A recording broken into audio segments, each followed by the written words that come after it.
All right, welcome everybody to a excellent Tuesday here. It is a beautiful day for a lot of reasons.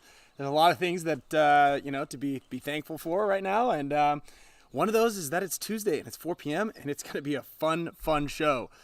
We've got some great guests lined up. I'm reporting live here, and Kyle is updating his Zoom. He's going to pop up right here next to our guests. Yeah, mix man, the waffles. And some cool announcements. I think we're going to learn some things. We're going to get some things off of our chest. I think we're going to have one of our biggest shows. So let's chill as Mo. Yes, we are going to. Also, Steve and Chris Sawtell are moderators who are in the building, hopefully. This is the C right there. Yep, this right here is a snake grabber. Skinny Kevin gave this to me. This is literally for rattlesnakes. There is an 6-foot rattlesnake that literally lives in a hole right there. I'll show you guys a picture. Yeah, I thought this was a good shirt, right? Nature's the new nightclub. As I'm sitting out here in a beautiful natural setting, peaceful. Birds are chirping, snakes are rattling, there's horses, we've got the whole thing. Wolves, coyotes. Shout out to Joey. Joey, I'm gonna make you a moderator as well. Because, you're the man. I trust you. We talk a lot. And I trust you with my investing advice. And I can review, remove chat messages, and hide or put users in timeout. Joey, welcome to becoming a moderator. So if you guys see anything, I did see a already distasteful comment in there. Let's try to be respectful of your hosts, me, of the guests on the show, and to your fellow commenters in here. I think that's a really important factor in the message that we're going to bring today as we talk everything from NXL to the large elephant in the room. So I'm going to get Kyle Spicka in here so we can join, and we already have our guest in the waiting room, and we're going to get him in here just in a moment. But what up?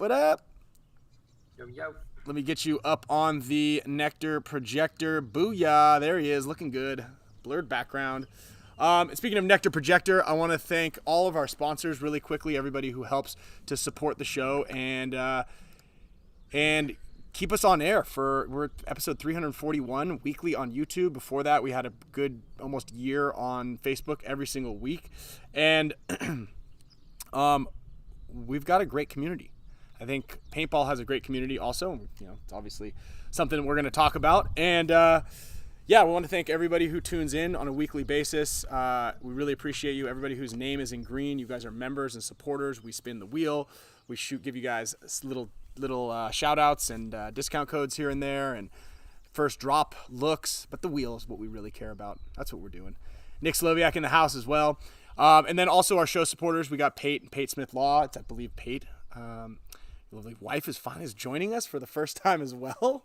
That's awesome. Brandon Allen, welcome to the show as well. Arfon and Gen X Global, one of our very first and longest supporters.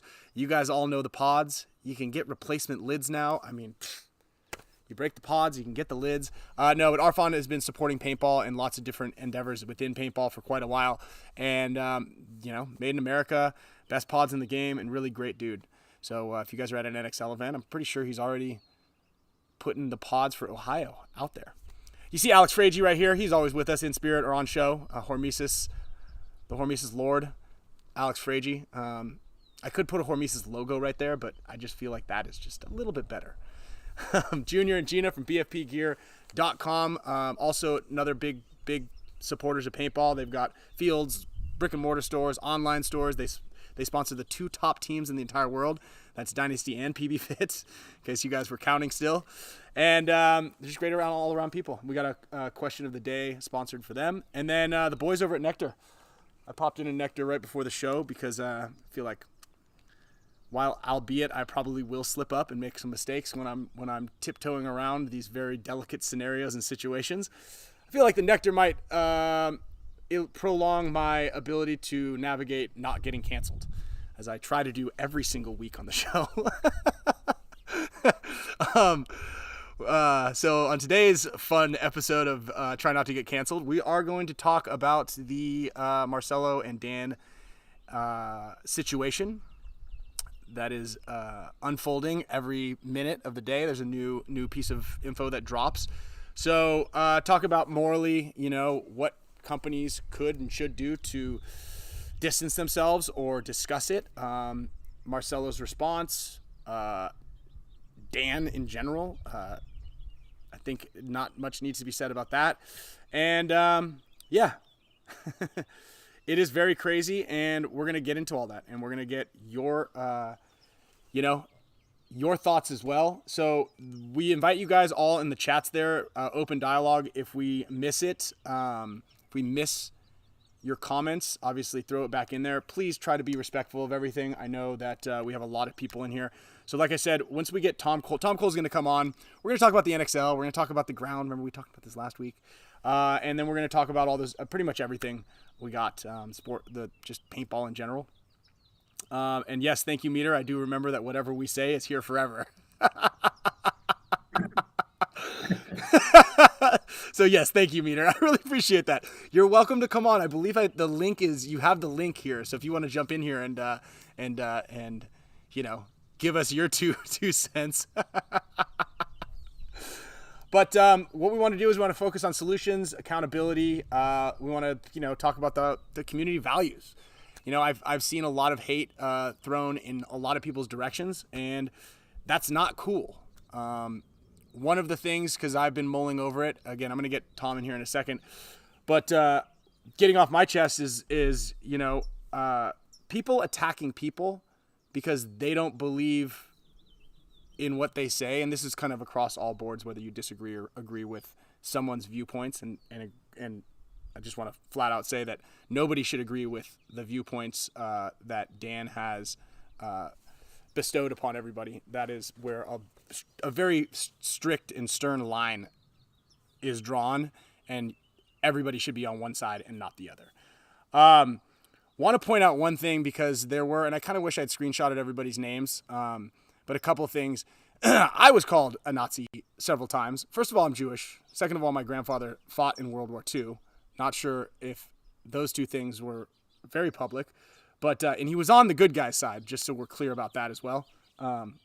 He was a Marine in the United States military. So to call me a Nazi, mainly because I made a comment on a video that was an objective comment that had nothing to do with anybody's personality, because I'm not an internet sleuth. I, like many people, grazed over a video of a bunch of Proflexes, holding me accountable in that sense. I also don't have Instagram notifications turned on. I don't live on Instagram like a lot of people do. So I apologize that I didn't constantly check, because I don't need vindication to see how many likes my comments get. I rarely go back and look at anything unless someone, Kyle, has said, hey, you should probably take a look at this.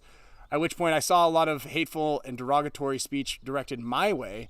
And my comment was nowhere even remotely close to in support of anything in the video whatsoever. So, just one thing that I'd like to leave everybody with, and I think we'll sign off on this later as well, is it doesn't really help to fight violence and hate speech with violence and hate speech. I think a lot of people can learn from that. Now, also knee-jerk reactions and firing from the hip immediately when you disagree with something can kind of end up biting yourself in the ass. And I've learned that the hard way multiple times by, quickly being offensive or defensive. And eventually, if you put some thought into it, which a lot of times on comments on the internet, you can think as you're typing. Please think as you're typing. And so I implore people, as they are offended or triggered, no matter what the scenario is, I think you just kind of sit and think about what you write and the impact that it is going to have on other people. A lot of people don't care. That's the whole thing of internet trolls. Speaking of which, if you hide behind what is it called? Just your name tag? What is it? Your screen name? If you hide behind a screen name that is an ambiguous code and you're talking shit, it's kind of cowardice, especially if you're threatening people. Okay?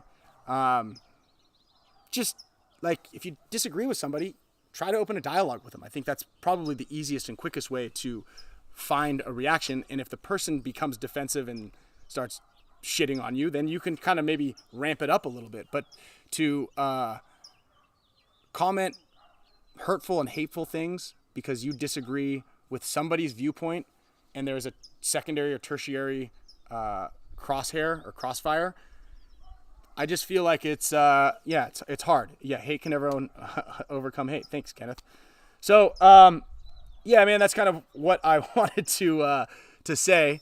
I grew up in an age before internet and am learning how to adapt to it. And, you know, it's important as we grow as a community to point out the bad, and rather than fueling it with hate, you can try some other aspects. I don't know if anybody else reached out to Marcello and asked, hey man, what are your viewpoints on this? Why are you doing this? I know a lot of people reached out to him and called him a Nazi and a lot of very derogatory words and threatened to beat him up, threatened to burn his establishments and houses down, threatened his girlfriend. Not sure that will get the right response out of him, nor is it, in my opinion, the right direction to go. So that's my 2 cents in it. Sorry for that rant. I figured I needed to kind of get that off my chest. And yeah. Yeah, and Kingsman, he did himself tell us what his viewpoints were. But I believe that we attacked preemptively. And yeah, so I don't know. I'm not defending him. I'm just trying to help us all grow together, and maybe stop commenting on my shit and saying that I'm the bad guy here. I guess if you want. If you've just now heard that and still think like, hey, Ryan is a piece of shit, then I'll let you keep going. Kyle, sorry, I kind of took that whole thing there. Oh, you're good. Great job. Yeah, thanks. So I haven't been practicing that. No, Kyle and I actually, Kyle, you can tell, like you called me because I think Kyle knows me. Kyle knows me the best out of anybody really at this point, and he goes, "Listen, I know what you're gonna want to say to all these people. I just don't think it's a good idea." Oh, with your yeah, with your comment about like removing it. Yeah, well, yeah, you're like, you should remove the comment. I'm like, no. You're like, look, dude. Yeah, and I was like, this is not I get what you're saying, you know, and you weren't like promoting any of it, but this is probably just something you want to, you know, not. It's hard to prove or like talk about really many other points when something with this gravity magnitude is going on. So just like as we started, there was a couple of things here. There's a NXL released a statement. I have one. Impact has now released a statement. And we have Tom. Tom's in the waiting room, so he can join whenever we're ready. We can get him. I guess just to make those short. Impact just released a statement, releasing Marcello from the roster. Okay. And so I mean, I've got the NXL one right here. I'll put it up. And why don't I do this? Why don't I put the NXL statement up? We can read it, and we'll get Tom Cole on simultaneously. How's that sound? Yeah, sounds good. Sweet. Okay. And shout out to everybody in the Dynasty Champions Club, who got a little taste of the show today. We did a little test. This is actually kind of cool, and I'll say this kind of Tom's coming in here. We did a little test here to make sure that the internet was working, because I wanted to make sure I didn't have to go to an internet cafe, or if those things still exist. How you doing, Tom?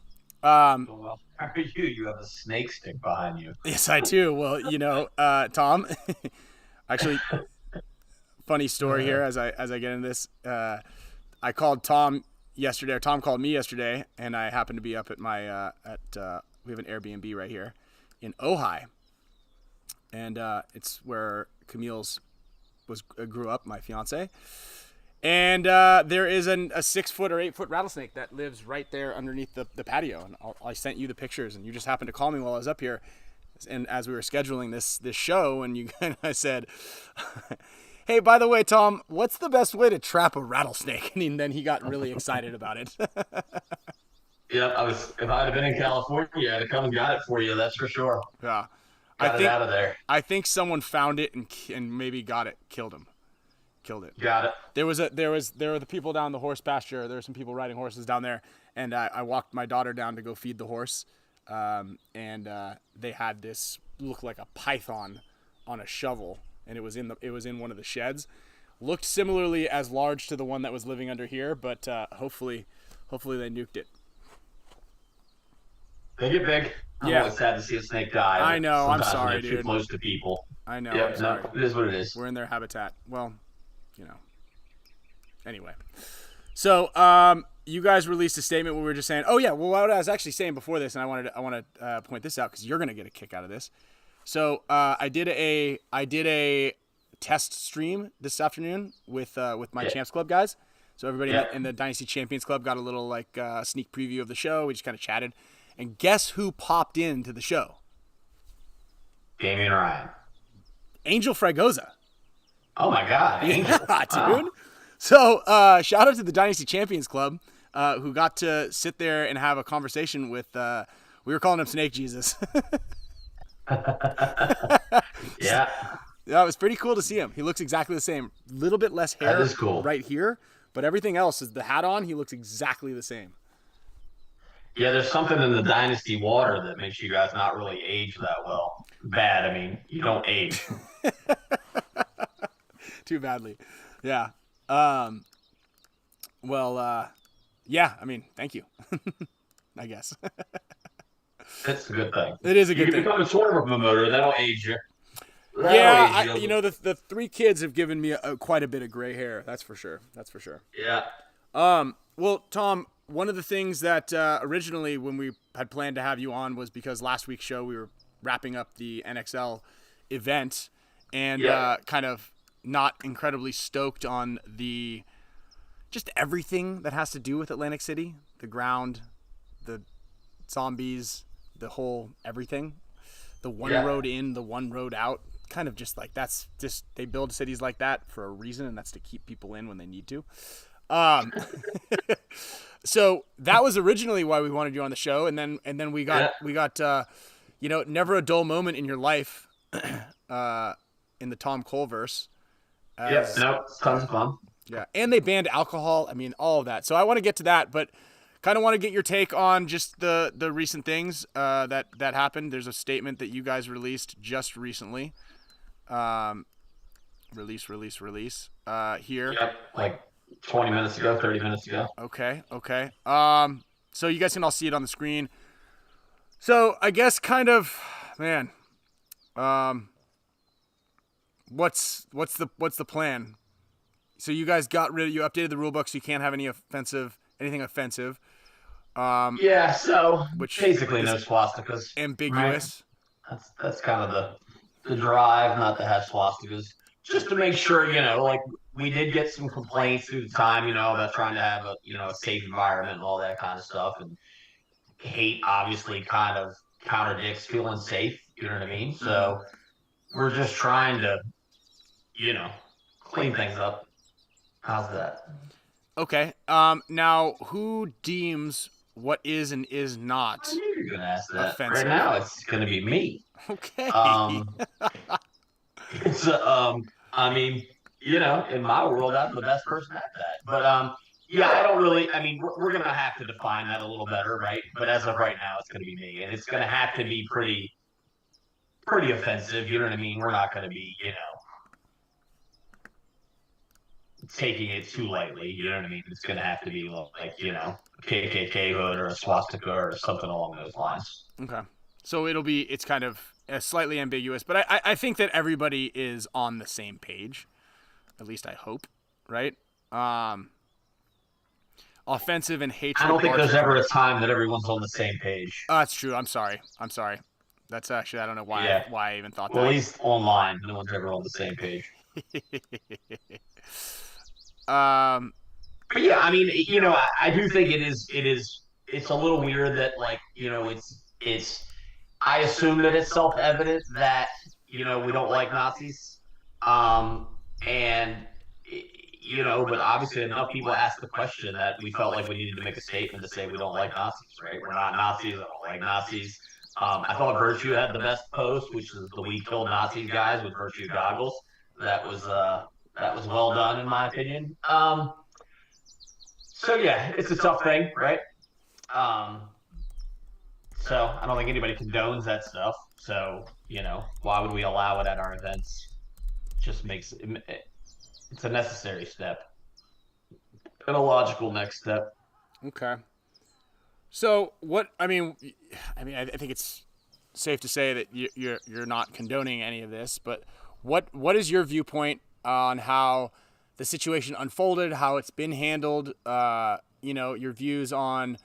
I know Bart is technically your boss, so him cutting them letting Marcello go, which I believe I just saw. There's a statement that went out. I haven't seen that yet. Yeah. I received a text saying that Impact had let Marcello go. Yeah. Okay. Maybe he just wasn't shooting people. You think that was it? It's possible. It's always possible. Anything's possible. So, all right. So refine that question there. Yeah, that was broad. That was broad. So I mean, so when you hire people to, like whether you're a player or a sponsor or all that stuff, right? Mm-hmm. Your job is to create goodwill, right? That's part of the gig, right? Sometimes it's the win, and sometimes it's create goodwill. And for sponsorship, it's always goodwill, right? That's the only reason to sponsor people is to get goodwill. And if for whatever reason that person's not doing that, then that's what you do. And I'm sure they got pressure from sponsors to say, we don't want a guy that's working with a Nazi or whatever to represent our products. And I think that's what it comes down to. And I'm guessing, right? I haven't talked to those guys about that or anything, but that's usually where a lot of the pressure comes from is sponsorship, right? If you're paying someone to represent your brand, you want it represented in a good light. For sure. Yeah. Right? Now, does that need to be worded anywhere? Do you need to have that kind of in writing preamble, or could you just kind of throw that in as you go? Like, are there grounds for that to be happening? I guess is it justified? About, like, in the real world, as far as firing people or letting people go as a player? Mm-hmm. It depends on what state you're in. I mean, I'm not a lawyer by any stretch, but most states, I think every state but Montana is an at-will state. So yeah, if you're bringing negative connotation, you can pretty much let people go. Mm-hmm. So okay, my opinion. Yeah, no, I hear you. Yeah, it was close. I mean, I kind of get it, I don't know Marcelo's standpoint exactly. I mean, I've talked to him just kind of, briefly. I recommended that he distance himself from Dan. I see, parts of his discussion. He wanted to have a little bit more of a voice, but it's kind of clear, and people have spoken, and it's something that he definitely needs to make the right decision is, I think, the right thing to do. Yeah, and if you're in the public eye, right, you're held to a different standard than just a regular person, right? Mm-hmm. So and you can do that, right? If you're it depends on what audience you're trying to appeal to and what you think is right? So yeah, I think he's got a moral compass that believes he's right in this thing, and so more power to him in that category, right? Mm-hmm. Mm-hmm. So what does it look like from a league standpoint with Dan's team Protocol playing at the event? It's a tricky one. Very tricky. Thanks. And I know. I'm bringing it up because the only reason I'm bringing it up is because it is incredibly tricky, right? As a brand, right? If you're selling something, how are you at what level do you have the right to refuse service? Now, if you take any other controversial figure in other sports, generally there is a much larger code of conduct policy that will impose penalties upon the players or the league or the sport, the team, or whatever it is. You see it in NFL all the time. Brands, however, are much more difficult. This is also why, and I'm gonna kind of ramble here a little bit, is it was unfair to blame Planet Eclipse. Planet Eclipse, you guys should be ashamed of yourselves for allowing him to shoot your gun. It's like, hold on, wait a minute, or JT, you can't stop somebody from buying your product. If they're going to buy it online, they can buy it from as a third person. They can have an assistant buy it. Like, there's just nothing you can do. So the guilty by association thing in those senses are much more obscure and ambiguous. It's like, if he's wearing a white t-shirt, does that mean that everybody who wears a white t-shirt is now associated with him? And now Hanes doesn't sell white t-shirts, or Nike doesn't sell him shoes. Like, you just can't do that. But from your standpoint, being a league and him being on premises is obviously a polarizing situation, but I don't believe that you're really allowed to say you can't play at my event, or can you? So, I mean, we could basically say anybody's not allowed to. Obviously, we've always taken the stance that, what you do on your own time and all that stuff is up to you, right? To some level, right? I mean, you just think about all the hateful things people have said about me online, right? And I still let those customers come, right? There's people that have said, that they wish I died in a car crash, or, said stuff about my wife and stuff like that, right? Through time, right? I'm not saying it's overall perusing, but I don't hunt those guys down. I let everybody come and play. You can, you're free to say that I'm a shitbag and that you wish I would die in a car accident and then show up at the event and play World Cup. It's, it is what it is. So I'm not, as long as it doesn't cause problems at our events, then you can do what we're not going to ban people. Mm-hmm. But if it starts to cause problems at our events, then obviously we would take an action to make sure the event went well. Okay. And so you haven't made it Well, as of right now, we're not banning anyone. Right. Okay. And look, so I brought this up to you and Maddie, and I think to Kyle also. I don't know how many people out here. I'm sure there's a lot of people who watch UFC, but there was and I don't know who the fighter was, but a UFC fighter had said some incredibly ignorant and atrocious, vile shit, very similarly to the rhetoric that Dan pushes. And they had said something online, and they're like, hey, Dana White, are you going to penalize this guy? Are you going to kick him out of your league? And he goes, well, Bryce Mitchell. Thank you, Eric. And he goes, well, here's the thing. And I think that everybody here does need to appreciate this, is where we live in America is we have the freedom of speech, which is not something that is free everywhere. I don't think any other nation has a level of freedom of speech like we do. And Tom, I did see a screenshot that you mentioned that. It's like, hey, can't really do anything for people saying things, unfortunately. Yeah, let's talk about that screenshot, because I'm a little salty about that. Yeah, I will get to that, actually. That is something that I do want to get to as well. Go ahead. We'll let you finish. Yeah, and so basically he's like, look, but the beauty of our sport is, and he goes, I don't like this fucking guy. The guy's an asshole. And Dana White had just kind of put it that way and goes, but the beauty of our sport also is everybody can watch him get his ass kicked. I hope he gets his ass kicked. So those of you who are pissed, you could start a D5 team and go enter it. You could start a pro team and bonus ball Marcello if you choose to. Good luck trying to do that. Someone actually put that in there, that this is really just a plan for me to get more D5 teams and I love it, Tom. So Tom's playing 4D chess here. Yep. But yeah, so I thought that was a really interesting take, and it was probably one of the more important things, I would say, that Dana White had said, or actually I'd heard any league official or commissioner ever say. I thought that was really powerful, the way that he put that. It's like, look, we're lucky. This guy's an asshole. We're lucky we have freedom of speech. He exercised his rights. I don't agree with it. He's a piece of shit, but hopefully he gets his ass beat. Yeah. Exactly. Yeah, screenshots. Yeah, so that screenshot, it's the irony of that is that's 2.5 years old from like 2003, No way. 2023. And I was actually, strangely enough, saying I was not going to throw out Damian Ryan because of the comments that he made. Um, and somehow Will Paul Pursuit took that out and took it out of context and posted it. I think it was Will Paul Pursuit. And Scotty, if I'm wrong, feel free to chime in or whatever. But to me, that was a little unethical, right? You can't take something out of context and post it and then get me blasted for saying that's my opinion on a Nazi guy. You know what I mean? Yeah.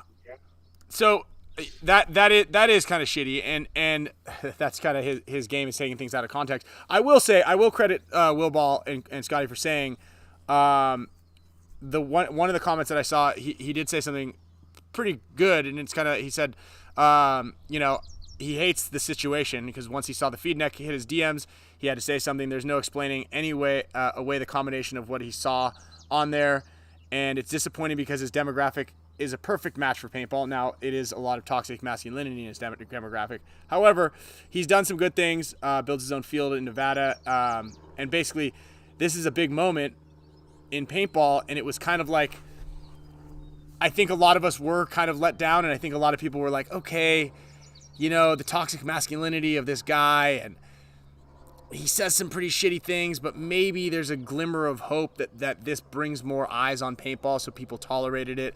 But then you pair that with this part is a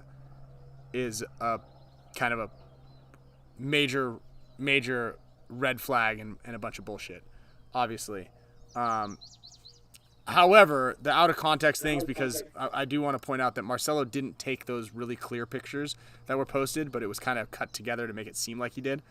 And so that was kind of a bummer on that one. Yeah.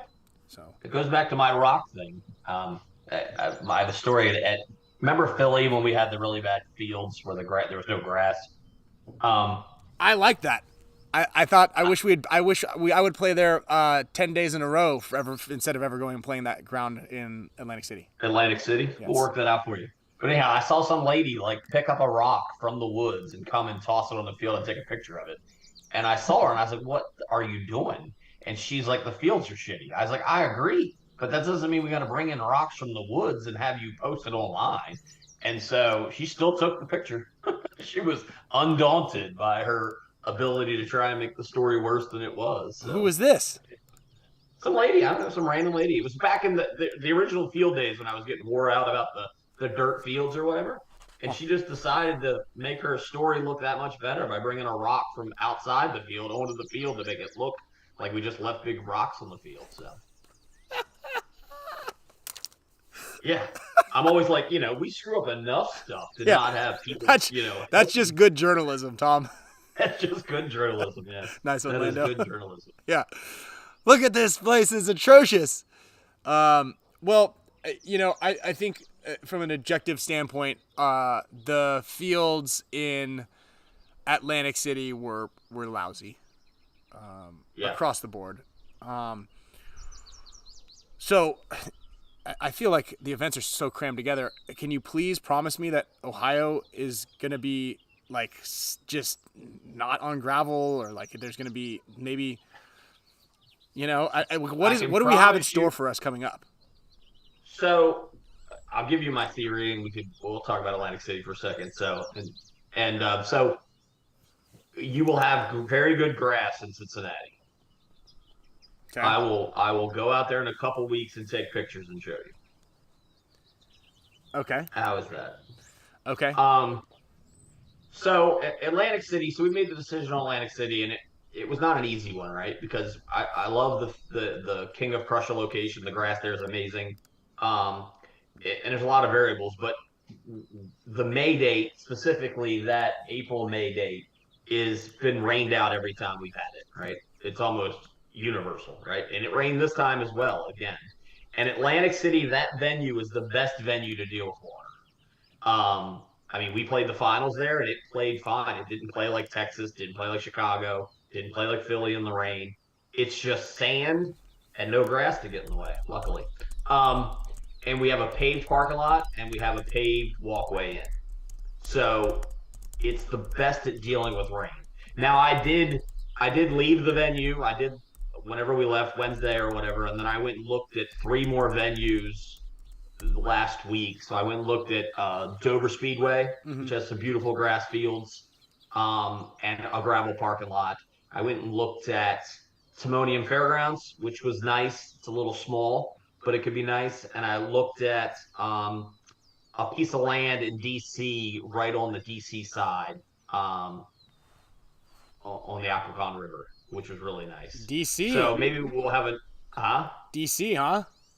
DC, and I had actually met with these guys before, and I went back to revisit the site because I think last time either COVID happened or we started running some challenges because the Park Service, everything has to be, all the signage has to be like a certain code, and we weren't at that code at that point. So we're going to revisit that. So anyhow, so my goal is to move AC if we can find another venue that'll survive the rain. Now, what about the West Coast? What about I've been hearing Phoenix was still going to be an option at some point in time, So I mean, we've got the closest thing to the West Coast is Dallas. That's crazy. I mean, if you want to hear my dream locations, it's not like so. My dream series would be purely Tampa, just because that venue was amazing, right? Second event would be Las Vegas or California. Third event would be somewhere in the Midwest. Fourth event would be Texas or Mid-Atlantic, right? And then we'd go to World Cup. That's my perfect thing, right? The problem is we haven't been able to find a venue on the West Coast from basically Texas over. We are revisiting. So one of our people, our Chicago contact, has moved jobs and is now in Phoenix. So we're going to try and revisit that. He just moved there last week, literally while I was driving back from wherever. So from Atlantic City. So we're going to revisit Phoenix. We're always looking in Vegas and California if we can find a venue. And that's what we're doing. Okay. If we can. Now let me throw this hypothetical in here because I see it in the comments. Why don't you do it at SC Village and either decrease the entrance fee or increase the prize package? We could do that potentially. One, they don't have enough fields to facilitate all this. Brilliant idea. We called them the Opens last year, a couple years ago. Do you remember that? Good idea, Ryan. Good idea. Well, hold on. You did those little silly side quests. But what do you think they're going to be at SC Village? How many fields does he have? He's got 5 turfed fields, and then he's got plenty of cow pasture for you to throw all the Dan and the D5 Royal Rumble squad out there. Yeah, I mean, we're basically 8 or 9 fields now. Really? Yeah. So, okay. I mean, that's part of the problem is we're almost like a victim of our own success, right? We've gotten so big that now it's harder and harder to find venues. As everybody knows, the World Cup venue is up in the air, right, every year, right? That's some stressful stuff. So yeah, the venues are hard, and I'm not against doing some at SC Village. I mean, that's one of the reasons why we tried the Opens to see what would happen. But the weird thing is but the events would have to be smaller, and they would just never have the feel of showing up at like an NXL event, right? And that's kind of a hard thing to replicate. If you think about it, like my woman runs marathons and Ironmans and stuff, right? They pay a lot of money. Let's call it $1,600 to run an Ironman, right? I'm making that number up, so no one would be mad at me. But they pay $1,600 to run an Ironman, and you realize they're just running 26 miles at a place that every other weekend they could run 26 miles for free. But they want to run a marathon against the other 3 and you're not even racing against other people, really. You're racing against your own time, right?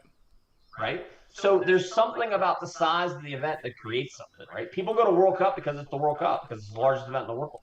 Right, and everyone brags about back when D-Day and Ion and Living Legends were huge. People are always like, you should see how big it is. You know what I mean? That's like one of the sales points. So it's hard to replicate that. Plus, I mean, I really don't want to go out there and Mike runs events there, right? So I don't want to, mess around in Mike's world. You know what I mean? Let the WC run stuff at that park and right. Have that model.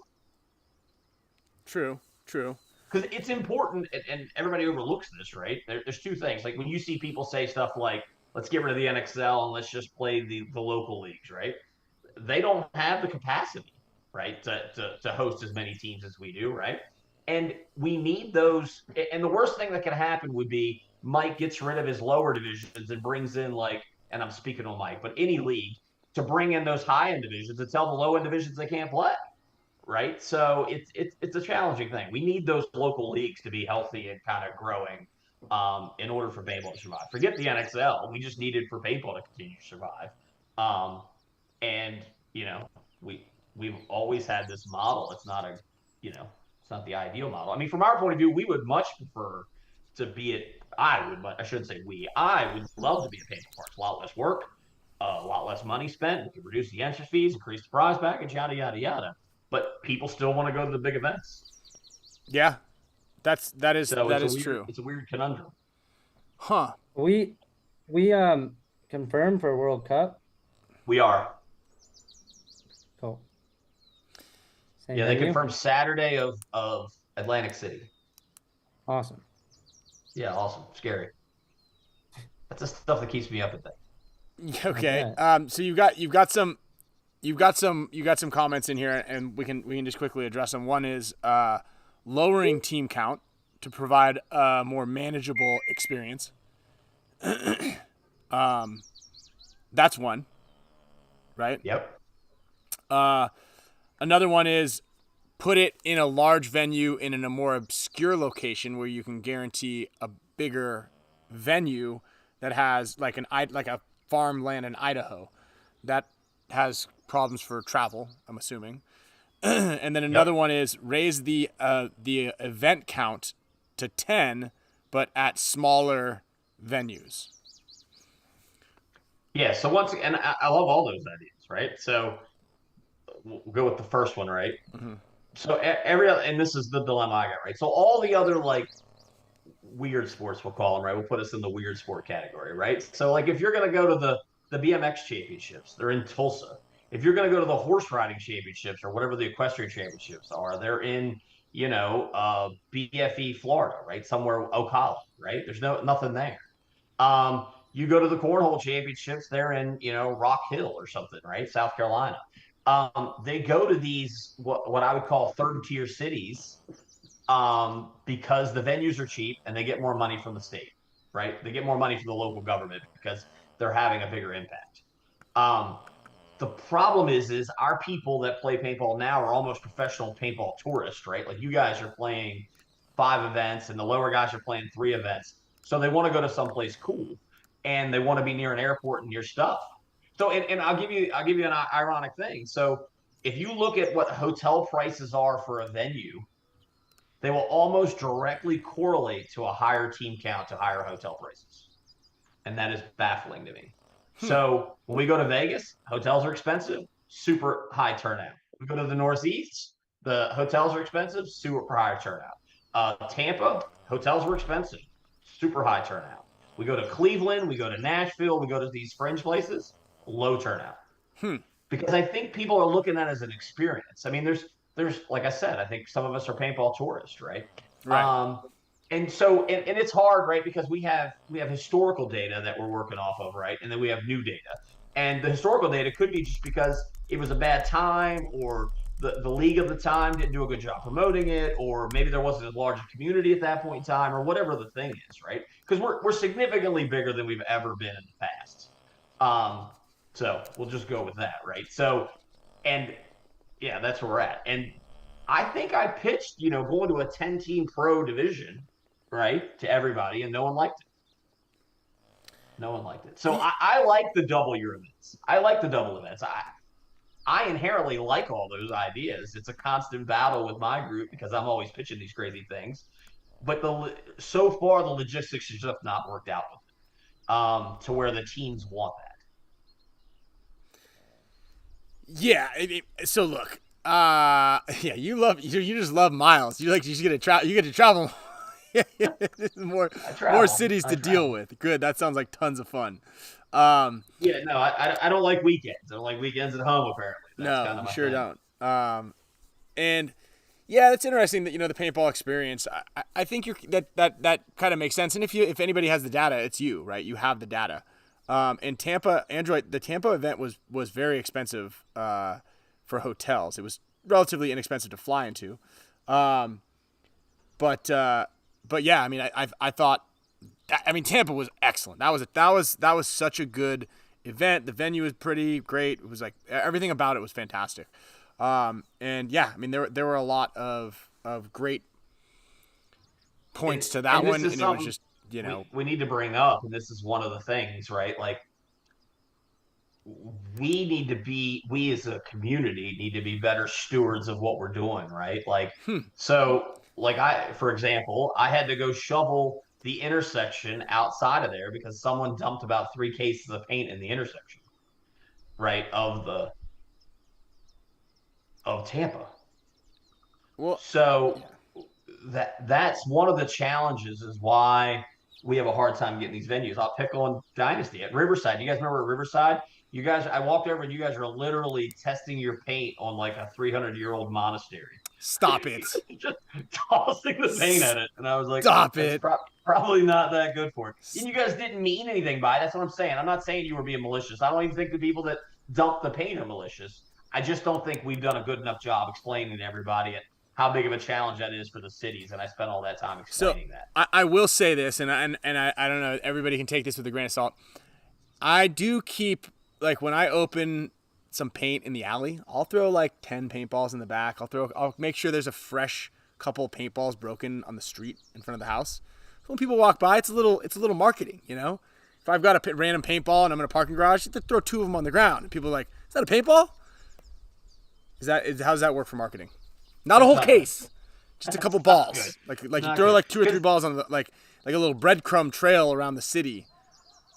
So what you got to think is, and this is like the unseen thing, but like, so in the end, the maintenance guy, right? The guy that handles the venue, right? He doesn't want us there if we're going to leave a mess, right? Because it's more work for him.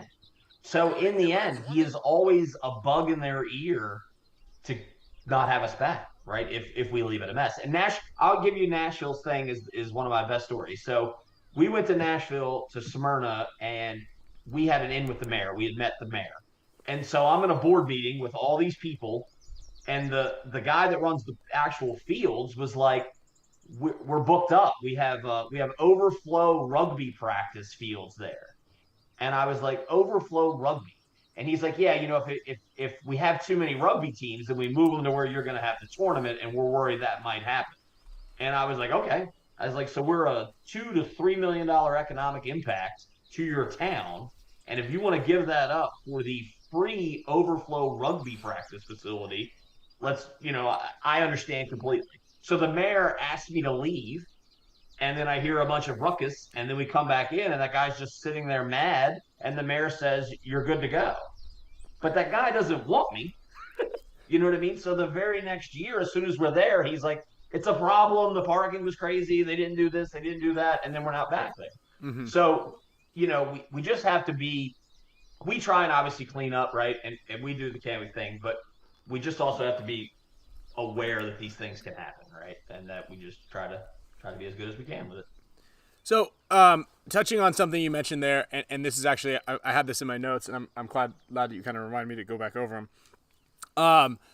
From stewards of the sport aspect, and back to this controversy that's going on, how good is it for growing paintball, and how good is it for tournament paintball in particular, the NXL, that when there is a scandal such as the one that just went on, that people feel compelled to send ESPN emails outlining this situation, pointing out that the NXL, this guy plays in the league that they're doing business with? Is that good for the sport? Is that good for growing it? Is that good for anybody other than their own egos, or what exactly is the point of that? And can you speak to that at all? So no, it's not good, right? I live in hell about that kind of stuff, right? So, and what should they do? What is it? What is a better? This is my wildlife thing, right? Okay. So lions are endangered through most of Africa, right? Mm-hmm. Do you know what the number one killer of lions are? Tell me. Other lions. Okay. So they kill the babies, they kill the other males, they kill each other constantly, right? It's the number one reason for why lions die. And the number one problem we have is our own selves, right? Like, and it's a fine line, right? Because it's like you don't want to try and cover up stuff, right? You don't want it to be that this is going to happen and we need to let this go because we're trying to grow the sport, but we also don't need to try and drag other people into it, right? It's like there's so many people that would rather see this fail than have it succeed because they're either not at the top of the game or whatever it is, right? So it's frustrating that people would want to, because we're so close on the cusp, right, of taking that next step, in my opinion, and we sometimes can't get out of our own way. Yeah. With that said, I don't want people to not complain about stuff that we have going wrong, right? There's probably a better way to do it than trying to just drag all the outside people in it. So yeah, and what would that be? Okay, because here's probably some people's responses, and you could speak to this as well. The NXL is dragging their feet on a response. Why hasn't the NXL spoken out about this? Why hasn't somebody else done something which I feel like I have the answer to? And what slows down a response from a large company like yourselves in response to a crisis? So one, I don't know when the crisis started. I think it started on Saturday.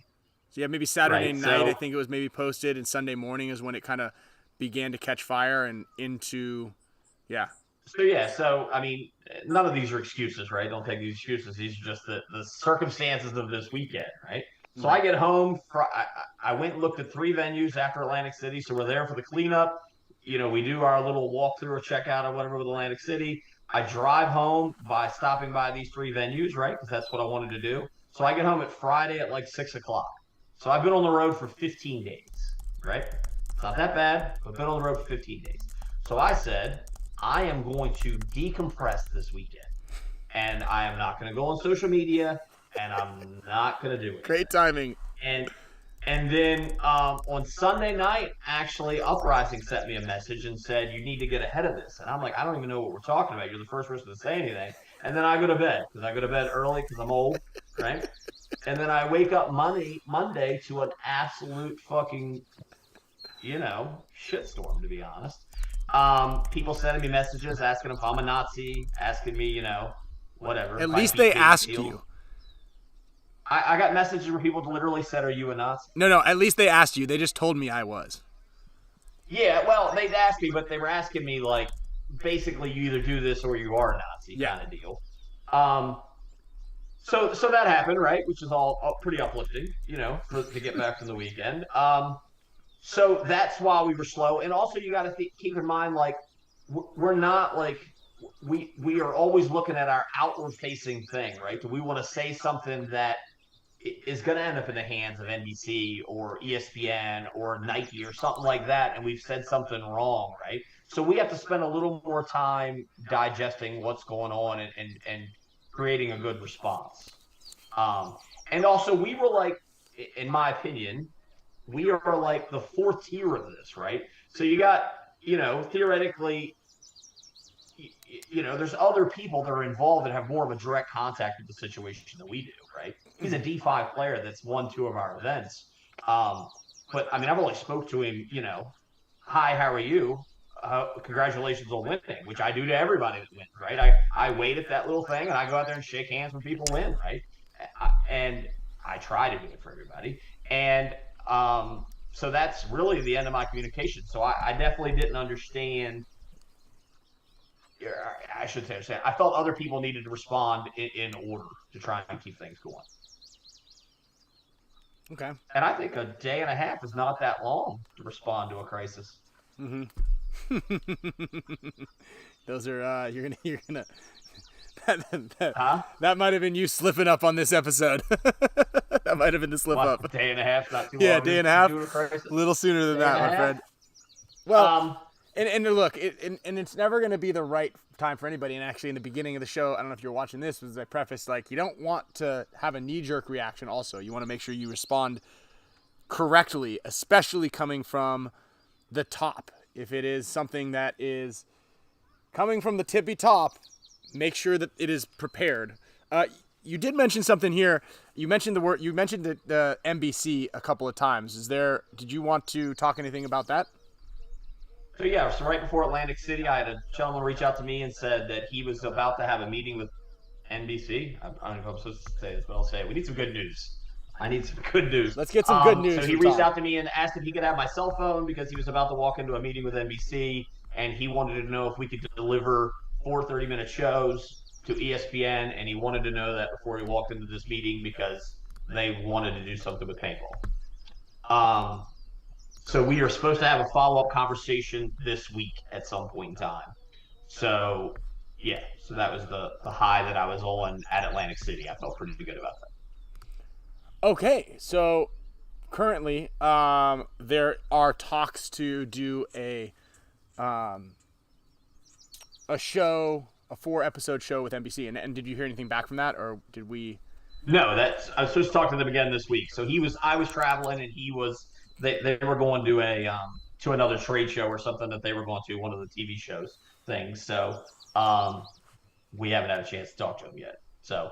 Because we did hire the UFC guys to kind of come on board and give us, help us through some of this stuff, right? That is a little outside our wheelhouse as far as the TV rights and stuff are concerned, and how to film it and all that kind of stuff. Well, there's a sliver of good news. It is. So, how do you think the ESPN show went? Or are you even the filming that we had this time? Yeah. I mean, it came down to a 1-on-1. I haven't seen the footage yet, but I thought it was a compelling game. I mean, I was a little frustrated when the Tauntauns didn't know whether to hit the buzzer or not. I was ready to kill them. But other than that, I thought the show was pretty good. I mean, obviously, it's not going to look good in the rain, right? That's going to be one of the drawbacks. Right. So it made me – I'm actually going to go look at an indoor venue. I wanted to go this week, but now this week's been a little disrupted. But maybe early next week I'll go look at an indoor venue. You might get your wish, play on dirt. Dirt indoors. Explain. Yeah. So when we did – and this is, whatever. This is a Tom theory. When we did the Philly event that was the dirt, right? The people that loved it were the media guys. So we even had an outside person give us a proposal to do stuff about media stuff, and they used every picture from Philly because they liked how the dirt looked in the graphics. Oh, right? I totally agree with that. It looks excellent. It looks great when people are diving into the snake and it's filled with water too. Say that again? It looks great when people are diving into giant puddles also, but not great for playing. Yeah, but dirt's not so bad, right? No, I know. You're right. But yeah. It comes down to who we're looking to try and keep happy, right? And obviously it's a little bit of balance of both. And right now we lean towards the player and the team keeping them happy. But if we're going to do a show, we're going to have to keep the spectator happy as well. So by going indoors and going to dirt, we do two things. One, we make our cleanup a little easier. We make the video and the pictures a little more dynamic. We make it so the weather's always going to be good. So just imagine, we have our first debut of our new championship that's going to be on TV, and we're doing all this hype, and we're bringing everybody out there, and it's Dynasty versus Fit, because that's probably going to be the matchup for the next 5 years. Little shout out to Fit. And it's going to be the matchup for the next 5 years, and it just freaking rains like it always does at every one of our events. There's going to be no spectators. It's going to be shitty to film, yada, yada, yada. So at least if we were indoor, the spectators would be happy and the players would be dry, and we could film perfectly good. One comment that's come up, and I know that this has come up multiple times in the past as well, is, and I thought this is what the Philly event was, or venue was all for, but what about purchasing land and having a forever venue? I thought that's what Philly was for. So Philly was that. We ran into the problem with June being their worst time of year for us to be there. So they have a bunch of sports complex there that are amateur sports complex. And June, it's just crushed, right? Like the hotels were $1 million, and they don't even want us there. They're like, just don't come in June. Come in September. Come in May. Come in any other time slot. And so we can't go in May because that parking lot would be really bad in rain, and the field's really bad in rain. because of the way the clay is. So we could buy land, and we really looked pretty hard at buying land this year in Florida, and it came down to a zoning issue. So, let's just say the land is, $2 million because we got to buy 60 acres, 70 acres. 70 acres. So yeah, someone was just asking that. Yeah, about 70 acres. And so we got to buy the land, and we almost want to do it in Florida because that's where we're in our most jeopardy of losing a venue, right? That's pretty iconic. So we could build like the dream thing. Like that would be my dream, to build this, home of paintball, and it's the World Cup venue, and the grass is amazing and all that stuff. The property we looked at was a special exemption property, and we would have to apply every year to get the venue, right? So we can't really invest, $3 million into a structure to find out that we can't host it the next year. So we are looking at different stuff, like Ohio would be perfect, right? Like we could buy a big venue in Ohio and build a great facility, right? But who wants to go to Ohio? So these are all good ideas, and yes, I'm down to try some of them, but you just got to worry about breaking something. I mean, because once again, we keep growing. So everybody, I don't know what everyone views our goal is, right? But my goal is to grow, right? To grow tournament paintball. And right now, I mean, if you look at our team counts, I mean, they're the highest they've ever been ever, and by a long shot. I mean, I think Vegas last year was bigger than some of the previous World Cups, right? So it's, you can say what you want, but whatever we're doing is working to some level. Now, maybe there's other goals that people don't have in mind, or maybe we're not growing fast enough. Those are all viable complaints, right? But we're not getting smaller. I think over the 10 years that we've been here, we've grown at 80% over the 2014 year, right? I doubt highly seriously there's another paintball company or another entity in paintball that's grown at 80% over the 10 years. Yeah, and actually someone mentioned something in there. Do we have any excuse me. Do we have any data sets that show a correlation or an increase in player base in the local community when an event is nearby? So is there a spike in local team signups or local leagues or anything like that? So it's weird, right? And it's one of the things that I saw when we worked at the PSP was, so Rock Hill, South Carolina, right? The PSP used to do the MAO in South Carolina for many years, right? And it was a hotbed of tournament teams. I don't know if you remember, but back then there was a lot of teams. There was CFOA there that had, something like 200 teams playing it, which is huge, right? And I don't know if there's a direct correlation, but when the PSP left there, now all that stuff is gone. Now there's obviously more things. Trauma stopped being there. I think Rob and the Trauma guys had a lot to do with that model. But the South was a huge hotbed for teams and players, and now it's not there. So yeah, it's possible that is the case, but no, we don't have a correlation. We do think that if we're at a venue every year, more people do play our events in that venue, because more teams stay together. If you could play an NXL event and not have to travel, that's a plus, right? If it's in your local backyard, it saves some of the costs and all that stuff. But yeah. What do you think? That answers the question. Yeah. Speaking of travel, yeah, that's a good point. What do you think of this one-off Xball event that we're doing with Shock? We kind of chatted about it. Yeah, different format. We got all sorts of thoughts. First, I love when someone has an idea and they do it, right? That to me is the best system of all, right? It gets frustrating, I'd be lying if I didn't get tired of people posting online what I should and could do, right? So this person, Seth, has an idea and he is going to try and do it, right? So I give him an A on that. From a logistics point of view, if I was going to debut a standalone event, I'd probably write a script for somebody else to do this. But if I was going to debut a standalone event and bring in 2 marquee teams and try and fund it through ticket sales, I would put it in a hotbed of paintball. I would put it in Southern California. I'd put it in Florida. I'd put it in Texas. If you wanted to do that, I would do PB Fit versus X Factor and put it in Texas, or Dynasty versus Impact in California, or the Ironman, or one of those legacy things, and try and fill the seats that way. You're just adding an extra. You're making it harder on yourself by putting it in Utah, in my opinion. Yeah, I think it just came down to the free venue. That Vendetta Paintball, Seth owns the venue, so that correct creates a much easier. And that's what I'm saying. I'm giving an A+ for doing it and making it happen. And some stuff has to be that way, but it's like if you think about trying to do so, let's just say, because what are you guys going to play, an hour? Yeah, 2 25-minute halves.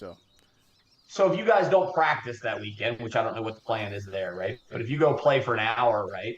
So that means you're going to have to supply referees, right? So one of the advantages of all the other leagues have is that basically every team that's there is helping subsidize the refs for the other games, right?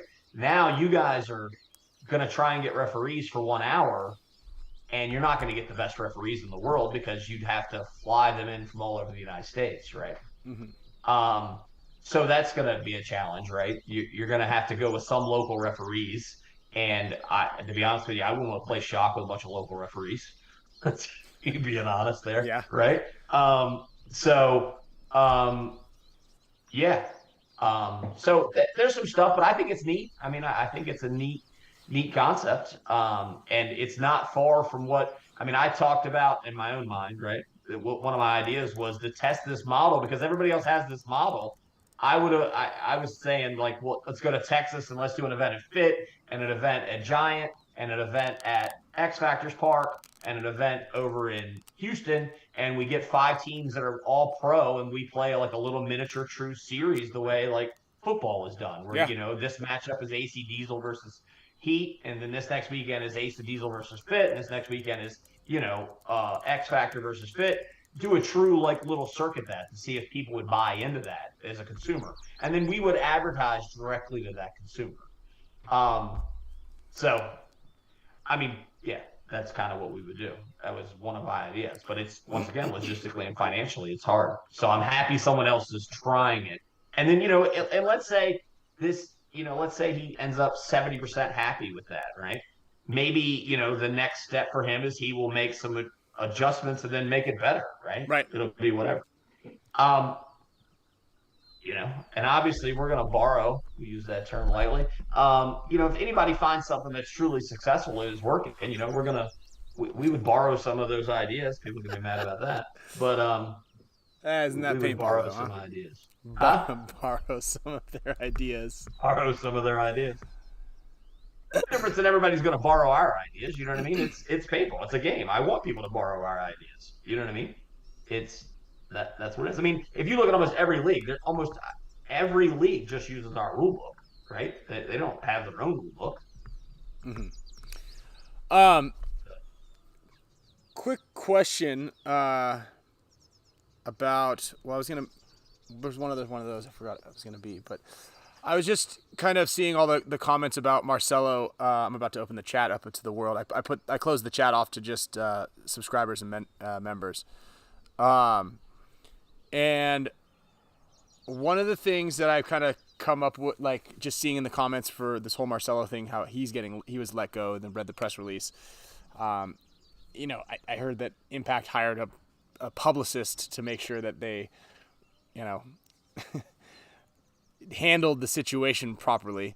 But do you think it's okay that Bart and Impact released Marcello over this scenario, but as an owner of the league, he didn't make a direct comment about Dan and the team that plays in his league? Does that make sense? A lot of loaded crap there you threw in there. I did.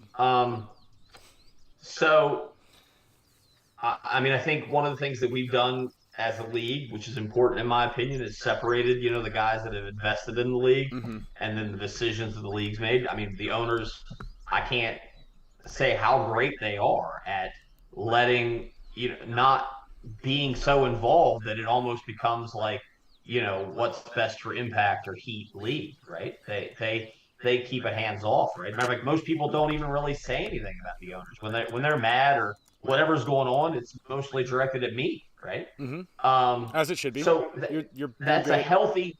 To me, that's the only healthy way, right? Because if Bart and Dave and Randy and Ryan or whatever, if they could make changes and kind of do stuff to the league, it would bring in they would always do everything well-meaning, but it would bring the integrity of the league into suspect, right? So we've done a great job of separation of church and state, where they have let me, do my thing. Sometimes, poorly, but they let me do my thing, and they advise me. But they've been very good about never mandating anything. And so when the way they treat their teams, it's not like I don't want them to treat the teams like they're an owner of the league, right? They have to want to win, and they have to do what's right for their teams. Because people get mad sometimes when they steal players or whatever, right? I'm like, so they're not going to invest all this money in a league that's not going to make them any money back, and then also then be jeopardized. They invested the money so paintball would have a great place to play. Right. And so that's a tricky one. And so about what their internal discussions are about Marcello and all that stuff, it's not for no opinion. Not for you to comment on. Not for me to comment. No comment. Yeah, I think that's something we need to get better at. And obviously now this was not the time for the no comment, but it is no comment, or I don't recall. I don't recall. I don't recall. Well, and I'll give you the plug for this, right? Like one of the things that we've done is, there's a lot more transparency now than there ever was, right? And so I've always been, I'm an open person, right? I think if you ask me a question, I'm always going to try and give you the honest opinion, my honest opinion. But, I never had, I'm not a public person. I'm not like on social media, and I'm not like making posts. I'm not making all these opinion statements, right? So being on these shows it gives me that ability to talk to everybody and kind of answer the hard questions that you ask. I got a hard question. God, I got a good answer. Before Marcello released a statement, did he reach out to you at all for any reason? That's an interesting question. I talked to Marcelo. I talked to everybody, right? So, are you asking if Marcello asked me something specifically? Yeah, okay, did he ask? Like, is Dan going to be That's banned from being able to play? I would say any conversation with me and Marcello was between me and Marcello. Okay. I don't know if we want to just go into this. You can ask. I'll say no if it's and it's not nothing with me. Well, I just I don't recall. People call me, people call me off the record all the time, ask. right? And they ask me, what my opinions or whatever, you know what I mean? And I'm not going to divulge that stuff. You know what I mean? If it's something that I'm doing or saying, then I'll be public about it. But if someone else is having, whatever, then I'm not gonna talk on their behalf. Yeah. I mean, I guess in some part I'm in by hearsay. We would call that hearsay. Yeah, I just don't I guess I've been pretty quiet on this just because I want to be careful with what I say, and I'm by no means with everything that I say. I'm in no defense of Marcello with any of it, and I think it's all really bad, and I think he had a choice. But I wonder too, why he took so long to try to make a statement, was because maybe I think that if there was more of a strict ban towards Dan, his decision and the way that he chose his words would have came a lot faster and would have been a lot different.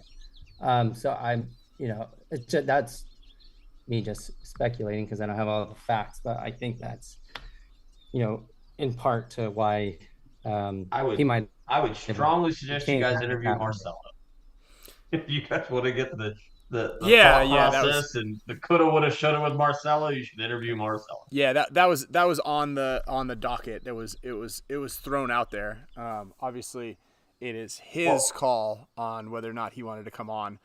He has a podcast. He has, and I assume that he'll release his personal statement on that podcast. And obviously, him being let go by Impact, 5 or 10 minutes before the show may have had an impact, no pun intended, sorry, on his decision to release any other statement after that.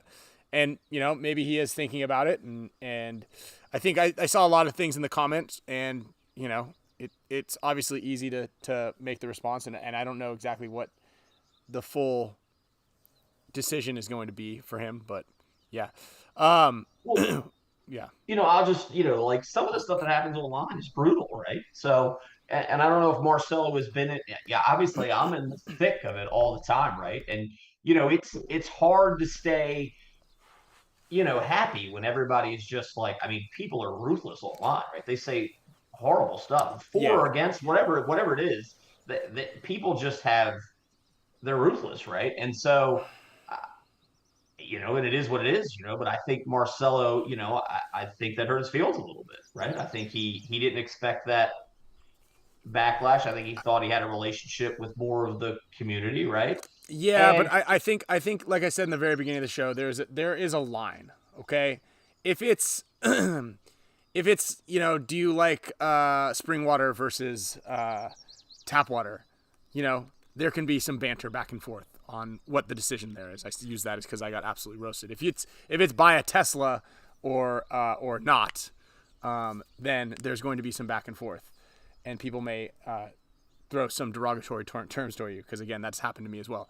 But when it comes to clear and direct anti-Semitism, and you pair that with the CS3 or whatever it was that had those logos and artwork and insignias on them, that that line is clearly crossed, and people do need to. I think it's very easy. I think it's a very easy answer. I agree. I just don't think he's been in this situation. So, and I'll give the paintball community, right? So the paintball community, let's go back to me, right? Because I don't want to pick on Marcello, but like, so when I do something wrong or I do something that people don't agree with, right? They're up in arms, right? They lose their mind sometimes, right? And some of that is evidence that, you know, we matter, right? So we matter. And so people get up in arms and they're passionate about the game. So that they're going to lose their minds, right? And it's good on some levels. I mean, it's because you want that honest feedback. You know what I mean? If you know, I got hit by a hurricane, those same people might send me $10 to make sure I had a house, right? It's people are going to say things that, you know, when they're mad, especially when it's Nazi stuff, right? They're emotional, and it is a negative, right? There's no defense of the Nazi stuff, right? I just think Marcello was a little shocked by how fast all that happened and how fast the paintball world said mean things. You know what I mean? That's my guess. Marcello hasn't said that. I'm just giving you my theory. After, you know, like, you know, I had to learn this the hard way, right? That people are going to wear you out, and it doesn't necessarily mean that, you know, you're a shitty person or that they think you're a shitty person. They're just highly opinionated. Even my friends say stuff sometimes. Like, even like foundationally, like, you know, before you get into politics, like, you know, if you're part of a community and that community has like macro level shared values, I mean, you don't have to like agree with it, and you don't have to have, like, you can have your own opinions, but like, it's not going to fly. And so I think, you know, Marcello was faced with a choice, and I don't think he wanted to make that choice. He wanted to have both. And like the community, which, you know, we as who we are, especially Marcello at a level of like the prestige that he is, you know, is like predominantly like grounded in the community as a whole. And so they want you to address it. And I don't, like, even, you know, there wasn't more to, I think, what he said. Like, there's a lot of stuff unanswered, and I don't feel, I think that like everyone was, the major movers in the community, sponsors. Yeah, I can't speak for Tyler also, and I don't know what's going on, you know, on that end with their podcast, but like, there's a big trickle effect there that I don't think was like completely addressed. Yeah. Once again, you guys should interview Marcello. I mean, you guys are friends, right? I assume, right, that you guys are friends. So I would talk to him. Yeah, I reached out to Marcello too, and I even just like some transparency, like Marcello and I really haven't been like on the best speaking. You went silent there. Ryan, can you hear me? No, Kyle, your mic muted, but I believe he said he's not on The best of terms. the best of speaking terms. Kyle, your mic is muted, or we lost audio here. But you're still talking. I don't know if Kyle can hear us either. Can you guys all hear us? Kyle's muted. Let me see. He's still talking. I don't think. Anyway. There you go. No, his mic is unmuted on my end. I can't hear you, Kyle. But Kyle did. There we go. I don't know where I cut off. Yeah. You said you and Marcelo are not on the best terms. Oh yeah, and I reached out to him too. It was the first time that I talked to him. Like we briefly talked to the award show, but I'm like, hey, you want some advice here? You're faced with a choice right now, and legacy, accolades, everything can just like potentially go up in smoke. And I like, are you ready for that? Like, is that choosing this path? That you are. And again, I'm being careful with my words just because like I don't want to they will come for you. yeah and I don't want to speak for anyone else, but like it's a difficult and tricky thing. But I think that at the end of the day, like there was a clear-cut choice presented by the community at whole, which is the foundation of what Marcelo is doing, like who he is and his legacy. And I don't think that like the correct choice is made there. And it's like still, that's why we're seeing things like Impact's decision.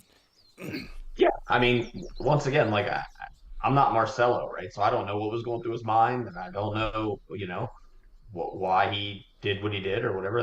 Those are all questions for Marcelo. Yeah. And I've been in my own shitstorm. Yeah, you got your own Marcelo's shitstorm. Well, Tom, before we, you got your own.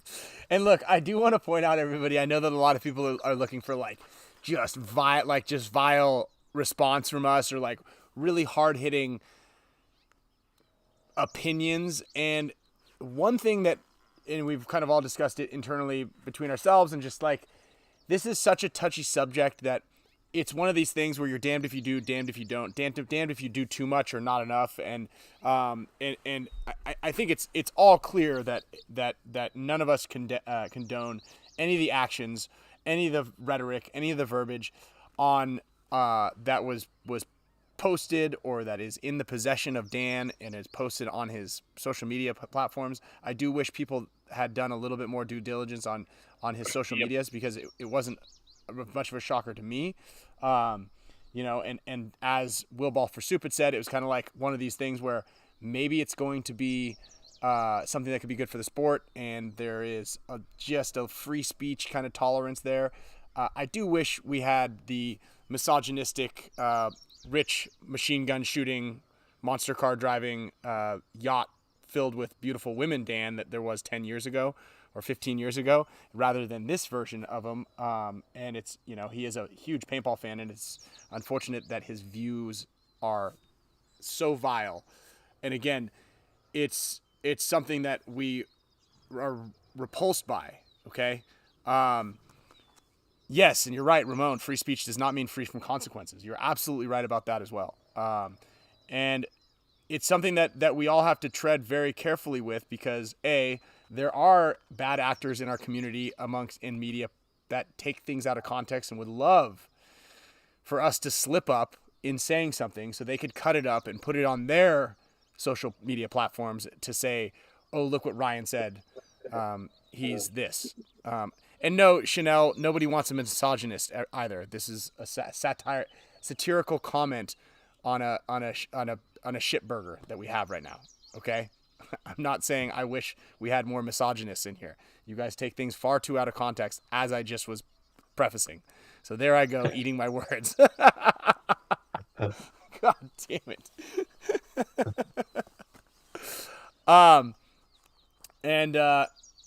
No, Kyle, your mic's working now. I don't know what it was. It was just randomly the one time that you had the big thought. It just like went out.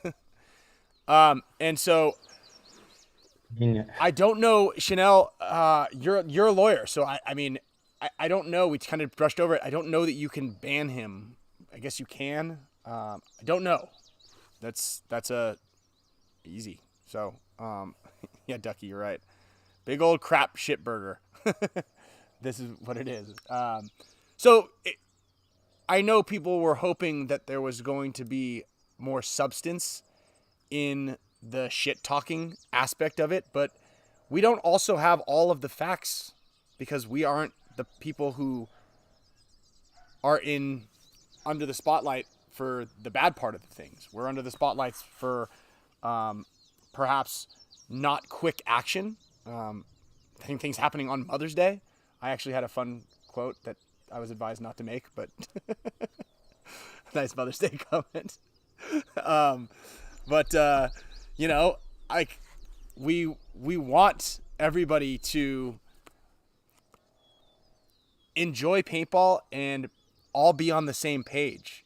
And if there's disagreements, they're taken out on the field against each other, and hopefully not in a terrible fashion as it is right now. There was a rule change, as Tom had mentioned earlier. We put it up there on the screen earlier, about specifically more of like a hate speech that is promoted on guns, jerseys, or anything like that, at the sole discretion of the league commissioner, or no, the league. Yeah. To put another thing on your head, I do want to point out, Tom, that it was pretty cool to hear that you were the one cleaning up the paintballs in the parking lot in the street, though. Like you went out there and you shoveled them. Other people, but it's like, you got to do what you got to do. You know what I mean? Dave Painter did it as well. So I'm not trying to steal the credit. I'm just saying it's just. Oh, Dave's great just too. Sucks that someone decided to leave 3 cases of paintballs in the intersection. And if you're on this show, don't do it again, please. Yeah. Ugh. So what would it? Man, these are tough. I'm sorry. I'm gonna apologize here. Apologizing to me or the people on the. To you, Tom. So first, I'm gonna put up Tyler's response because this was quick, swift, and I thought this was good. I thought Eclipse had a really good response as well. Shout out to Seattle Uprising for kicking everything off by making a post as well about tolerance, and people the lack of speaking up. Slippery slope, but very well point out. And I think it's great and a good movement. So this is Tyler's. You guys can take whatever it is. Again, doing due diligence on the people that you bring onto your show is a good starter.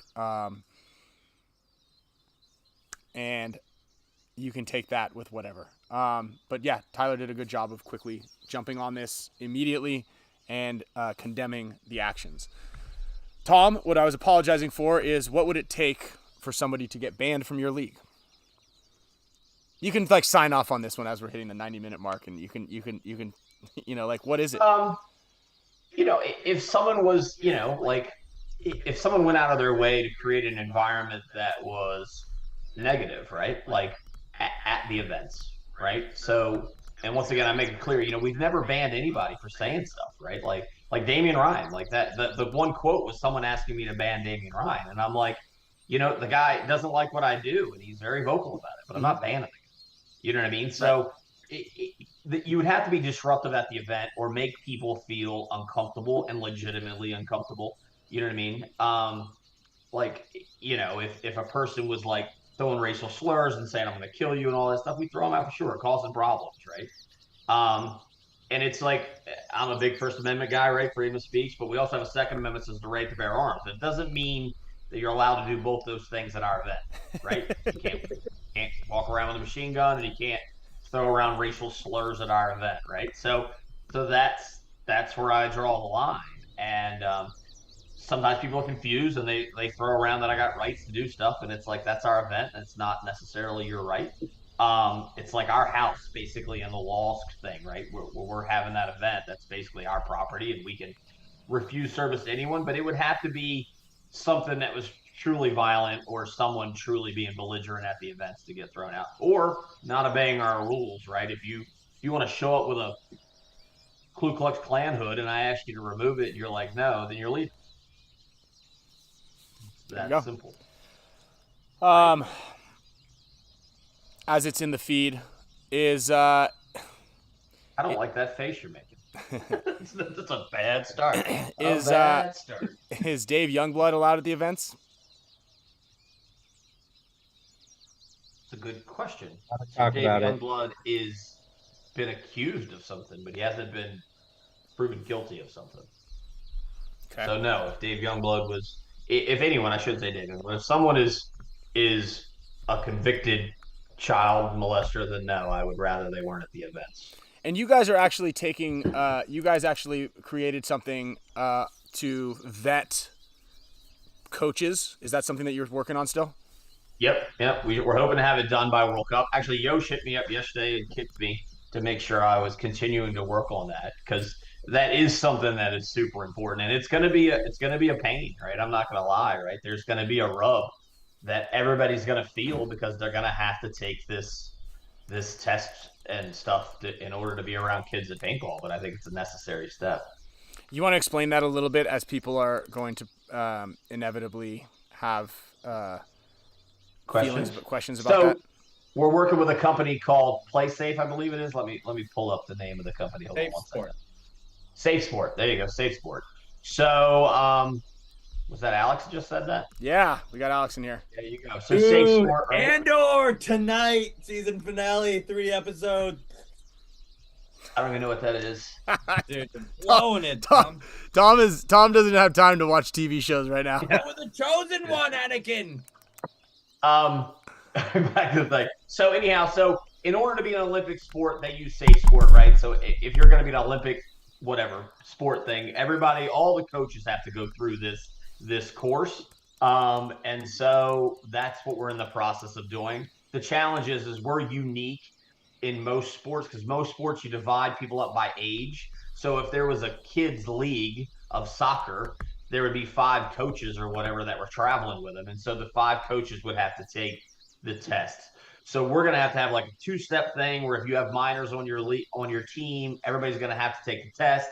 And then we're going to have the parents sign off saying they understand that everybody has to take the test, to avoid like a coach saying, not putting it in the roster and kind of avoiding the system, saying, he wants to avoid the ID fee or whatever, but really he's trying to avoid that, he had some type of a background that he didn't want us to find out. So we'd have to educate the parents and the kids so that they could spot that kind of stuff. And I've already taken a lot of these courses, like how to spot people grooming and how that stuff works in sports. So a painful class, if anybody ever has to go through that, it is brutal. It is probably one of the worst things I've done. Really? But it's a necessary evil as far as trying to stop that. Wow. Well, because, they talk about instances and they talk about things that happen, and you're just right. like, Jesus Christ. You know what I mean? It's like, I think there's 2 things we can all agree on. We don't like Nazis and we don't like pedophiles, regardless of what side of things you're on. Yeah. I remember watching an Ali G show a while ago, and he's got a Palestinian dude and an Israeli dude on there, and they're not agreeing on anything. And at the end of it, he goes, "Do you like hummus?" He goes, "Yes, I like hummus." "And you like hummus?" "Yes, we eat hummus." And they're like, okay, everybody likes hummus. As long as we got one thing. Yeah, yeah, for sure. Everybody likes paintball. Okay. Everybody likes paintball. I think one other question that is a little easier. Why wasn't there any alcohol allowed in Atlantic City? It's a pretty easy one. You didn't pay off the mob? New Jersey, basically. New Jersey and Atlantic City is interesting with everything that they do. I got an anecdotal story. So we as a league pay for the parking. So the way the park normally works is the park is free to use, but they charge $10 a car per day. And so we waive that. We pay that ourselves, right, for you. And what's interesting, and so that is what it is, right? We're just, right, that's a stance we didn't want to do. We didn't want to charge people to go there as far as parking is concerned. So anyhow, so I meet with the guy the first year, and I'm going to make up numbers. Let's say it's $15,000 is what the price is going to be. So the first year it's $15,000, and then I run into dude in the parking lot the second year, and he's like, it's 36,000, and I was like, why? Last year it was 15, this year it's 36. He said we had more teams, and I said, well, actually we have less teams. Like, okay, we'll make it $2,000, and I'm like, none of this feels good. You know what I mean? Like, I want you to tell me this thing costs $10,000 or 20, whatever the number is, and I want there to be some sense to it. I feel like I'm just handing this dude money, and he's like gonna go determine what hotel he's staying at that weekend. You know what I mean? Is he staying at the Bellagio or is he staying at the Motel 6? So that part was interesting, but it is what it is. But anyhow, the alcohol thing was they upped the amount of insurance that we had to have, right? To like whatever. It was a $30,000 upgrade in our insurance to have alcohol at the event. And then we have to pay for ABC, which is their alcohol and control people. And then we have to add more police officers. And then because we add more police officers, we now have to add a lieutenant, which is like a $500 an hour guy as opposed to a $200 an hour guy, right? And then we can't sell the alcohol. We have to hire their provider to sell the alcohol, and he keeps the revenue.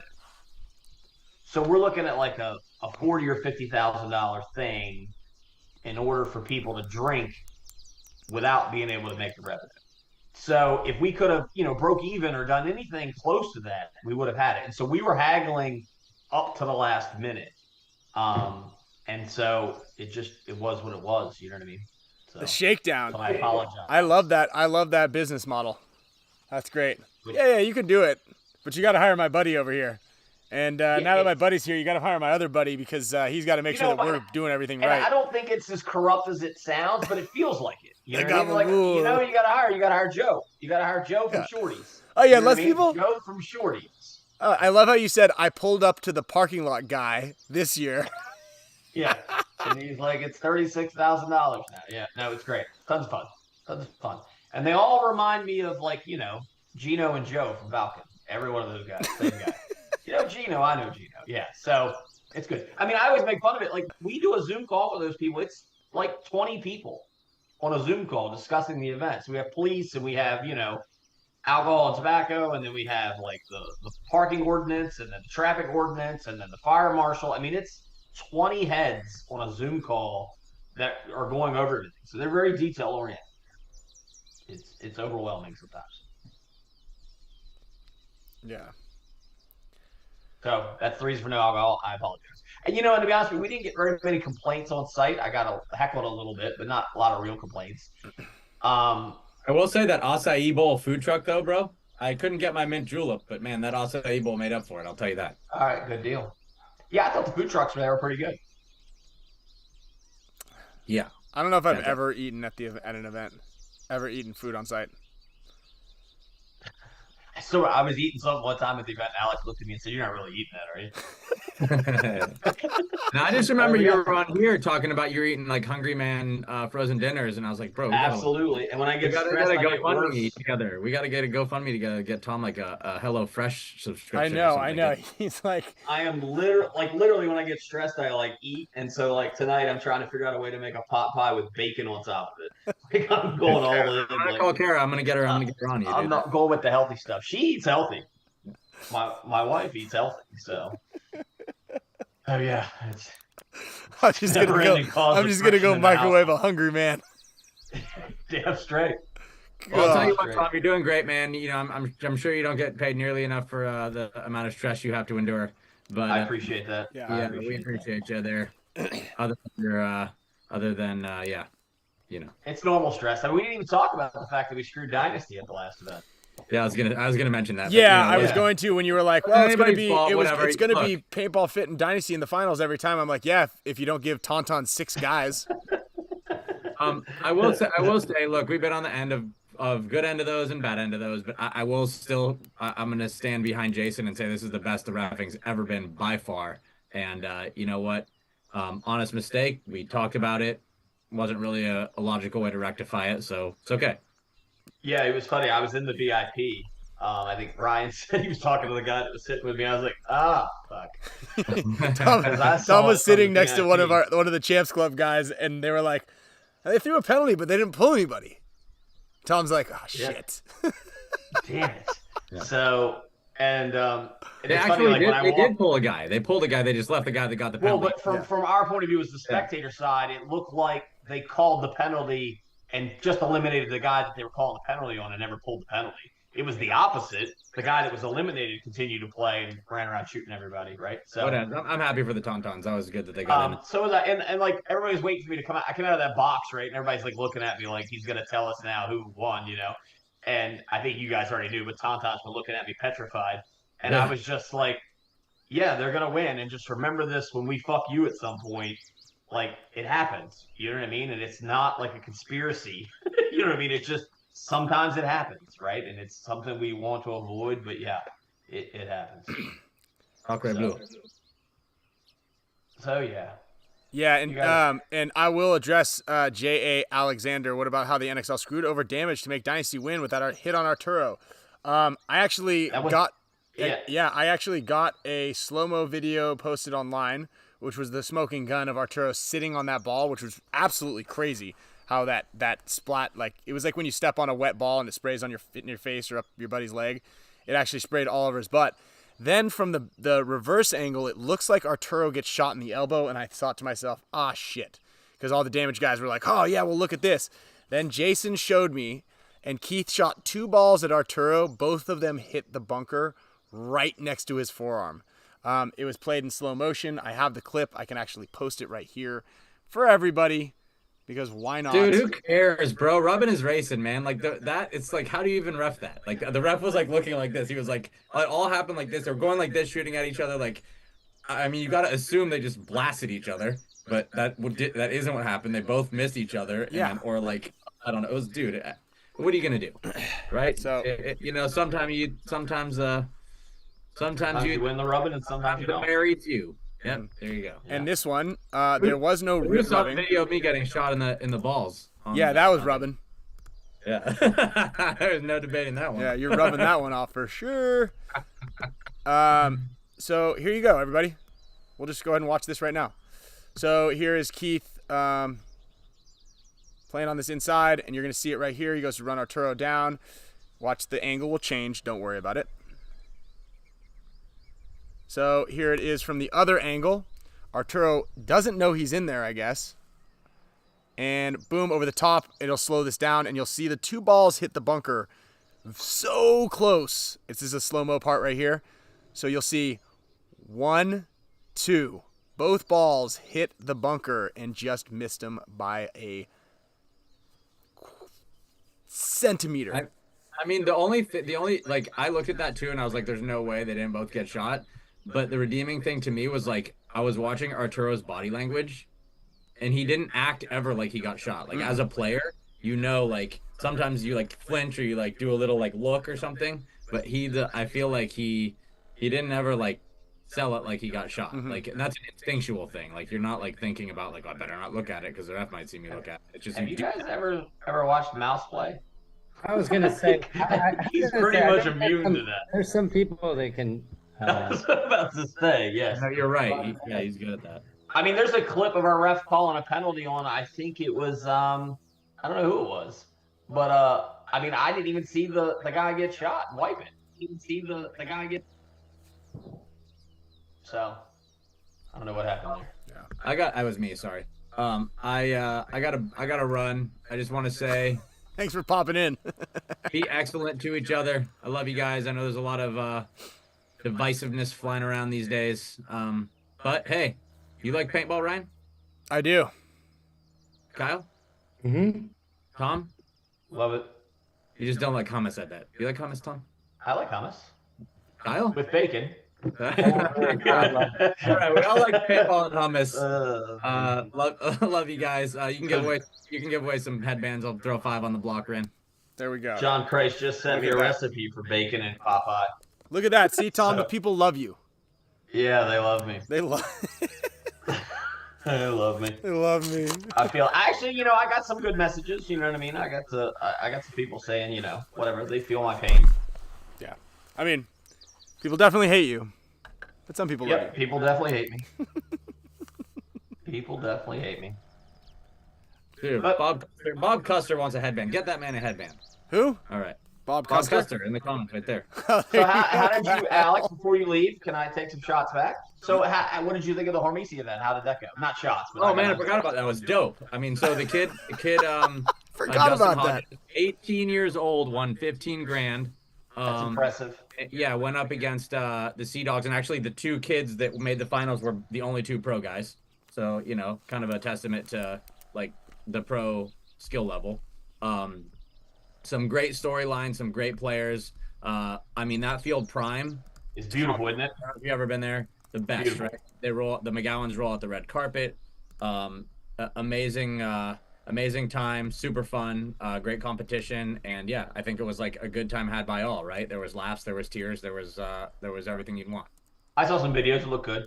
The grass is amazing there. I mean, they really do a top-notch thing. So Yeah, I mean, if it was bigger, I would say definitely have a tournament there, but you would destroy the place. where we were gonna during COVID, we had a chance to do the ESPN show, and they were like, "Do you have a venue?" And I was like, "I have one in Alabama."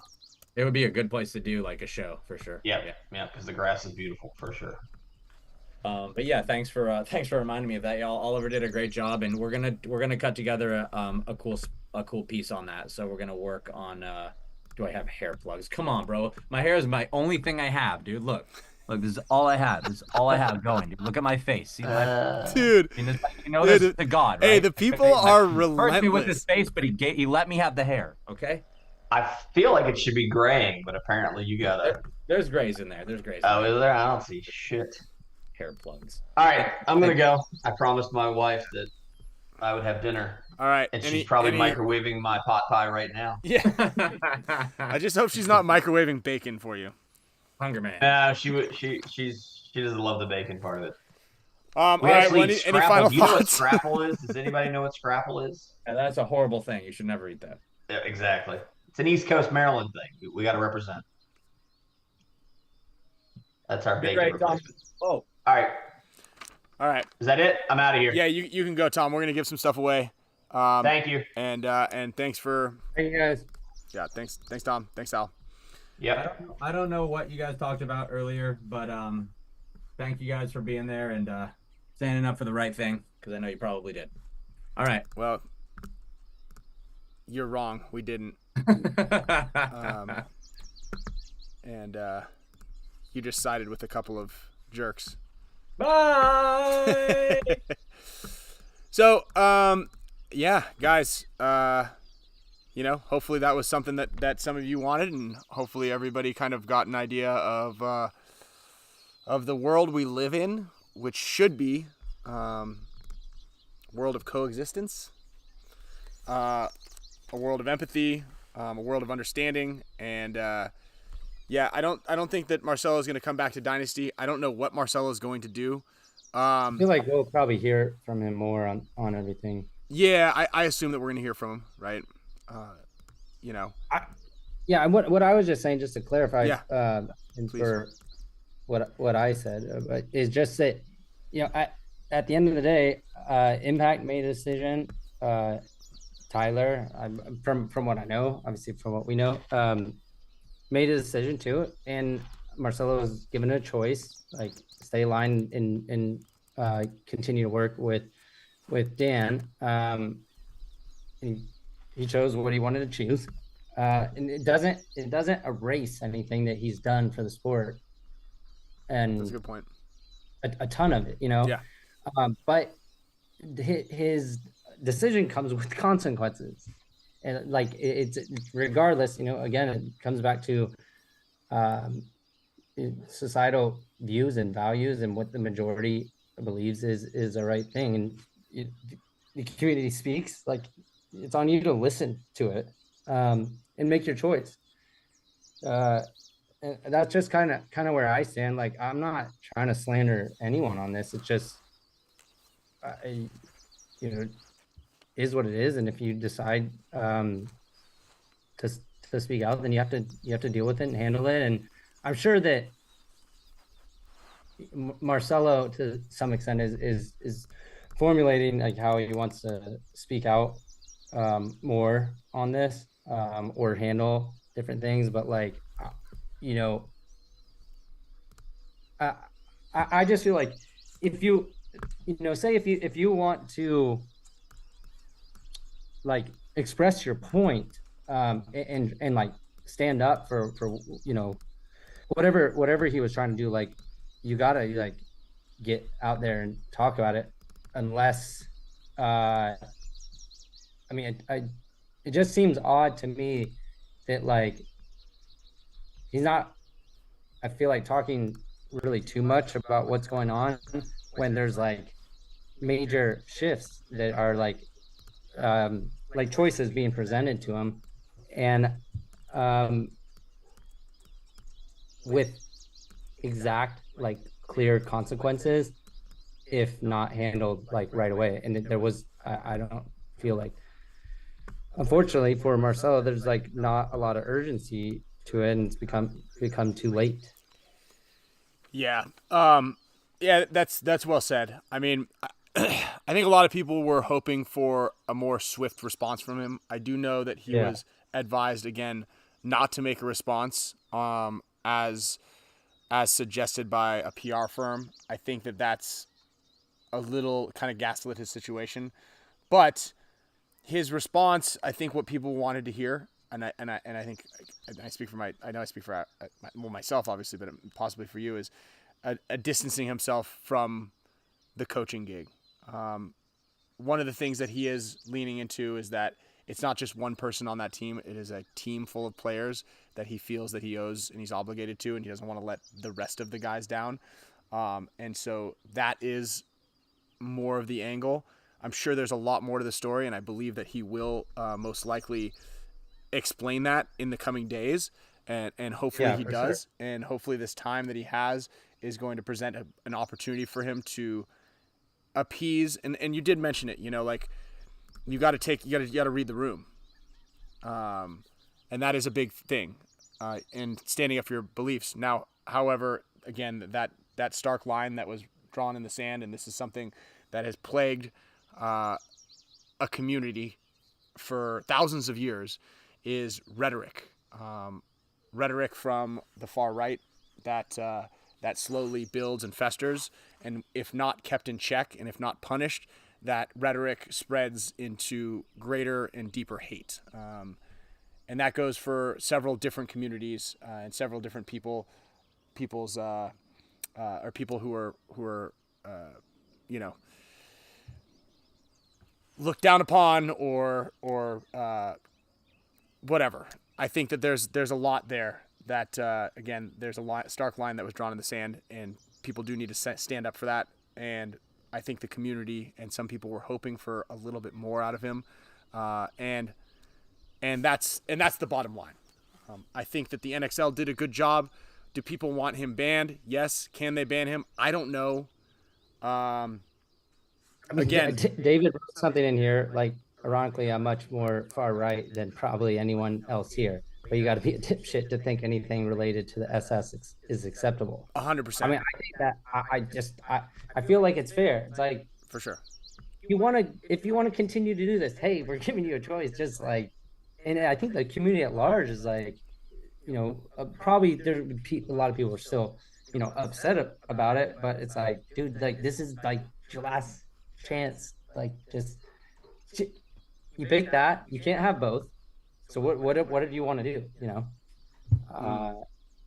And again, I want to point out, I think one great takeaway that I think you guys can all look at after this is over is go watch that Dana White interview about that fighter.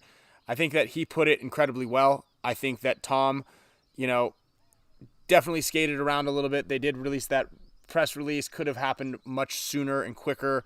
I think that the powers that be should have jumped on it a little sooner, and done some things like what the other brands had done. I think that Eclipse's post was really well thought out and well done. Tyler did a good job of saying his piece.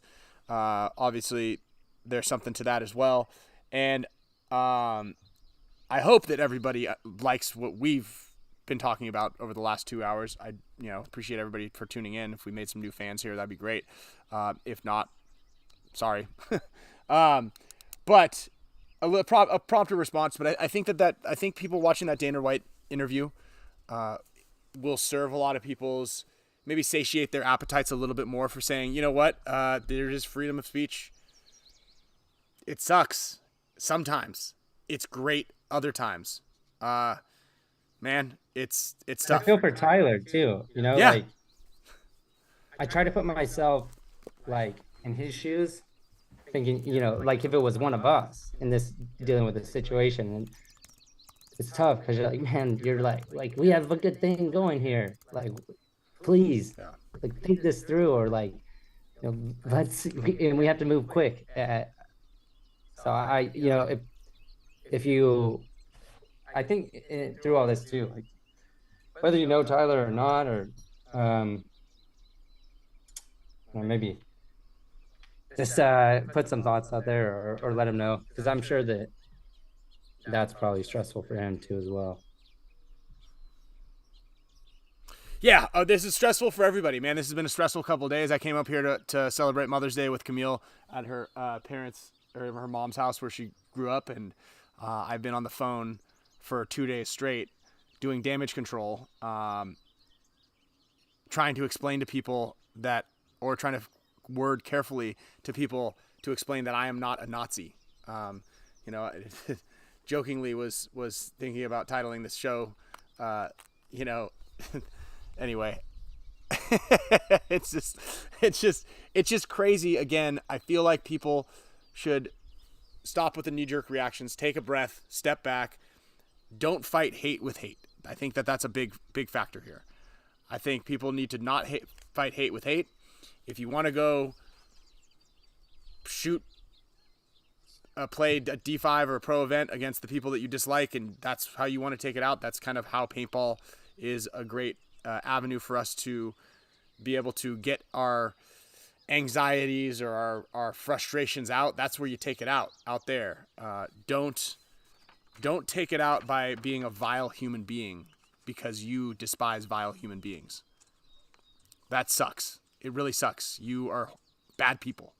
You're fighting bad people by being a bad person. You do not want to bring yourself down to that level. That is, I think, the best way for me to leave this. Unless, of course, you change your name online to some sort of ambiguous screen name, then you can talk all the shit you want. That's the freedom there. Yeah, and like that was a joke, by the way. I know some of us don't get those. It's a hard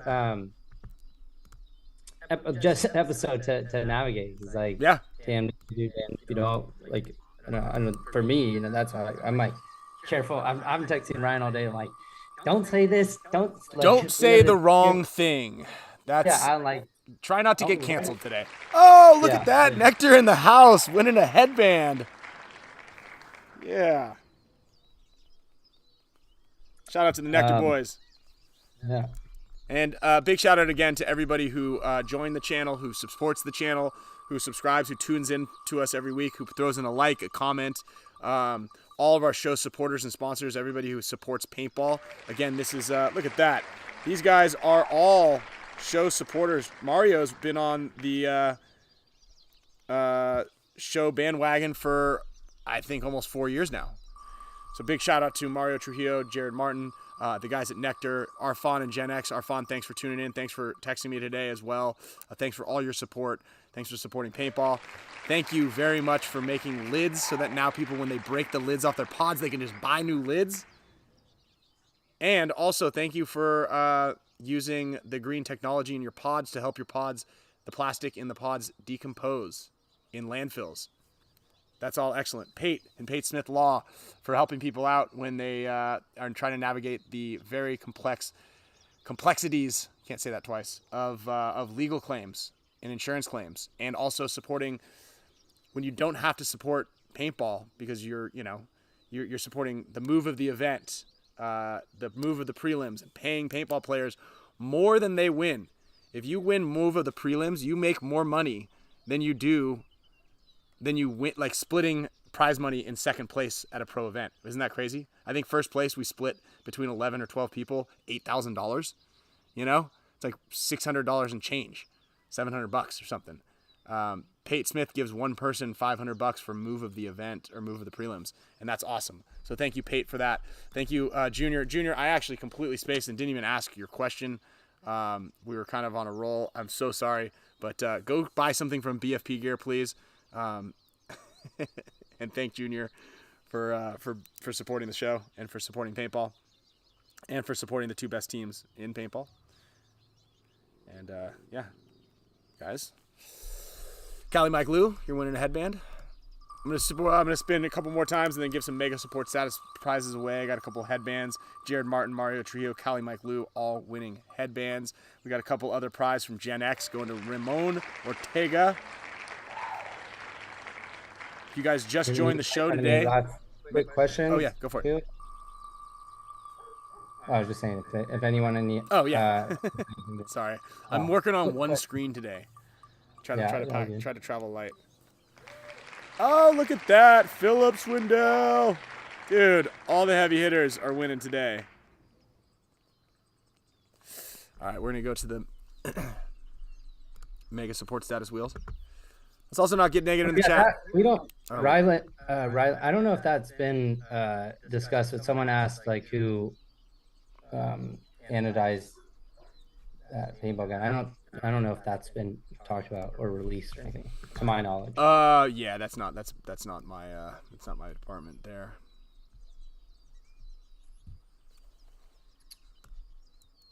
All right, I'm just gonna update the wheel here.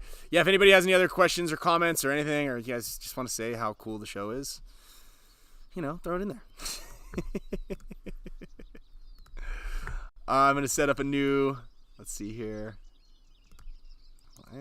Paste a new wheel with the mega support status members in it. AJ, Scrimfest heat was crazy. It's like 100 degrees. It was 100 degrees. Oh, Scrimfest was last week? Yeah. Sham. Yeah, hot. It's getting hotter, man. It's getting hot. Shout out to the Lords. They won D5 and then we took second in D4. Almost a sweep. And Jared Martin, you can bet you're gonna get the headband, and I'm gonna put the nectar puck in there for you, even though you guys have all the nectar pucks at the spot. Just want to see, I want you to see and feel what it's like to get a package from the Spicka Span Show, with all the goods in there. Dub Nasty, winning a headband. Okay, we got one more Gen X Global Prize here. And then, yeah, everybody stay tuned. We're going to be dropping some news about the Waffle Forces that are coming out. We're building a handful of them right now, waiting for a couple of the coins to arrive, and we're going to be building those things. So I'm really excited about that. Dynasty Champions Club members, you're going to look for a special notification. You're going to get first crack at the colors when they drop, and everything else. So you guys, are we still streaming? I think so. Okay. The screen is blank for me. Great. I lost oh, there it is. All right, we're back. We're back, baby. Okay. We stuck here for the next 24 hours. Yeah, we stuck. So, yeah, everybody, I think we did it. It is 6:00. Go enjoy. Go outside. Put a big smile on your face. Look at the sky. Look at the sun. Go. Yeah, I'm still laughing. Go, smile at somebody tomorrow and spread some good cheer and some good life out there. Some kindness and get some kindness, man. Please. No suffering. I think that's an important thing here. Thanks, Ron Chi. I got great energy. Got that. I got the nectar pouch in. So support our sponsors. Also, those of you guys in the Southeast, Texas to North Carolina, go down there in the link below and click the Hume store locator. I partnered with the brand Hume. It's a deodorant and body care company. If you guys see it at CVS, grab 2 items from them. Take a picture of those items with your receipt. Send them to me, and I'll get you a Venmo to pay you back for one. It's a little BOGO situation. We want to pump them as well. Also, check out Shuli for some custom insoles. I think those saved my back a little bit. And yeah, the Hume all body care. You can rub it anywhere, from your pits to your toes, and even put it on your nuts, not the ones you eat. Oh, that stuff now. Damn it. Jonas got me, dude. Jonas got me. Shout out to everybody in overseas and internationally who are watching this that are staying up late or waking up early to watch that. G7R, we'll give you guys some updates when we have them. Right now, Waffle Force is coming out, and we're working on a couple other cool Field 1 projects, and we're going to do that as we do it. 10:04 a.m. Good morning, Nate P. And yeah, thanks, guys. I really appreciate everybody for coming on. And great work, Kyle. Thank you also for sending me those talking topics. And let's see what next week.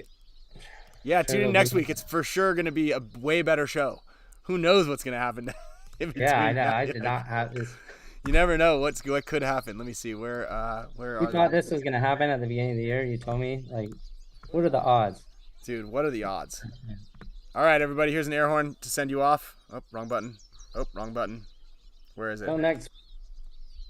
There it is, air horn. And we are almost out. If I can find the right button. Booyah. It's still on the screen, I know. I'm clicking a lot of new buttons here. Spicka Span Show! I think I'm going to have a beer.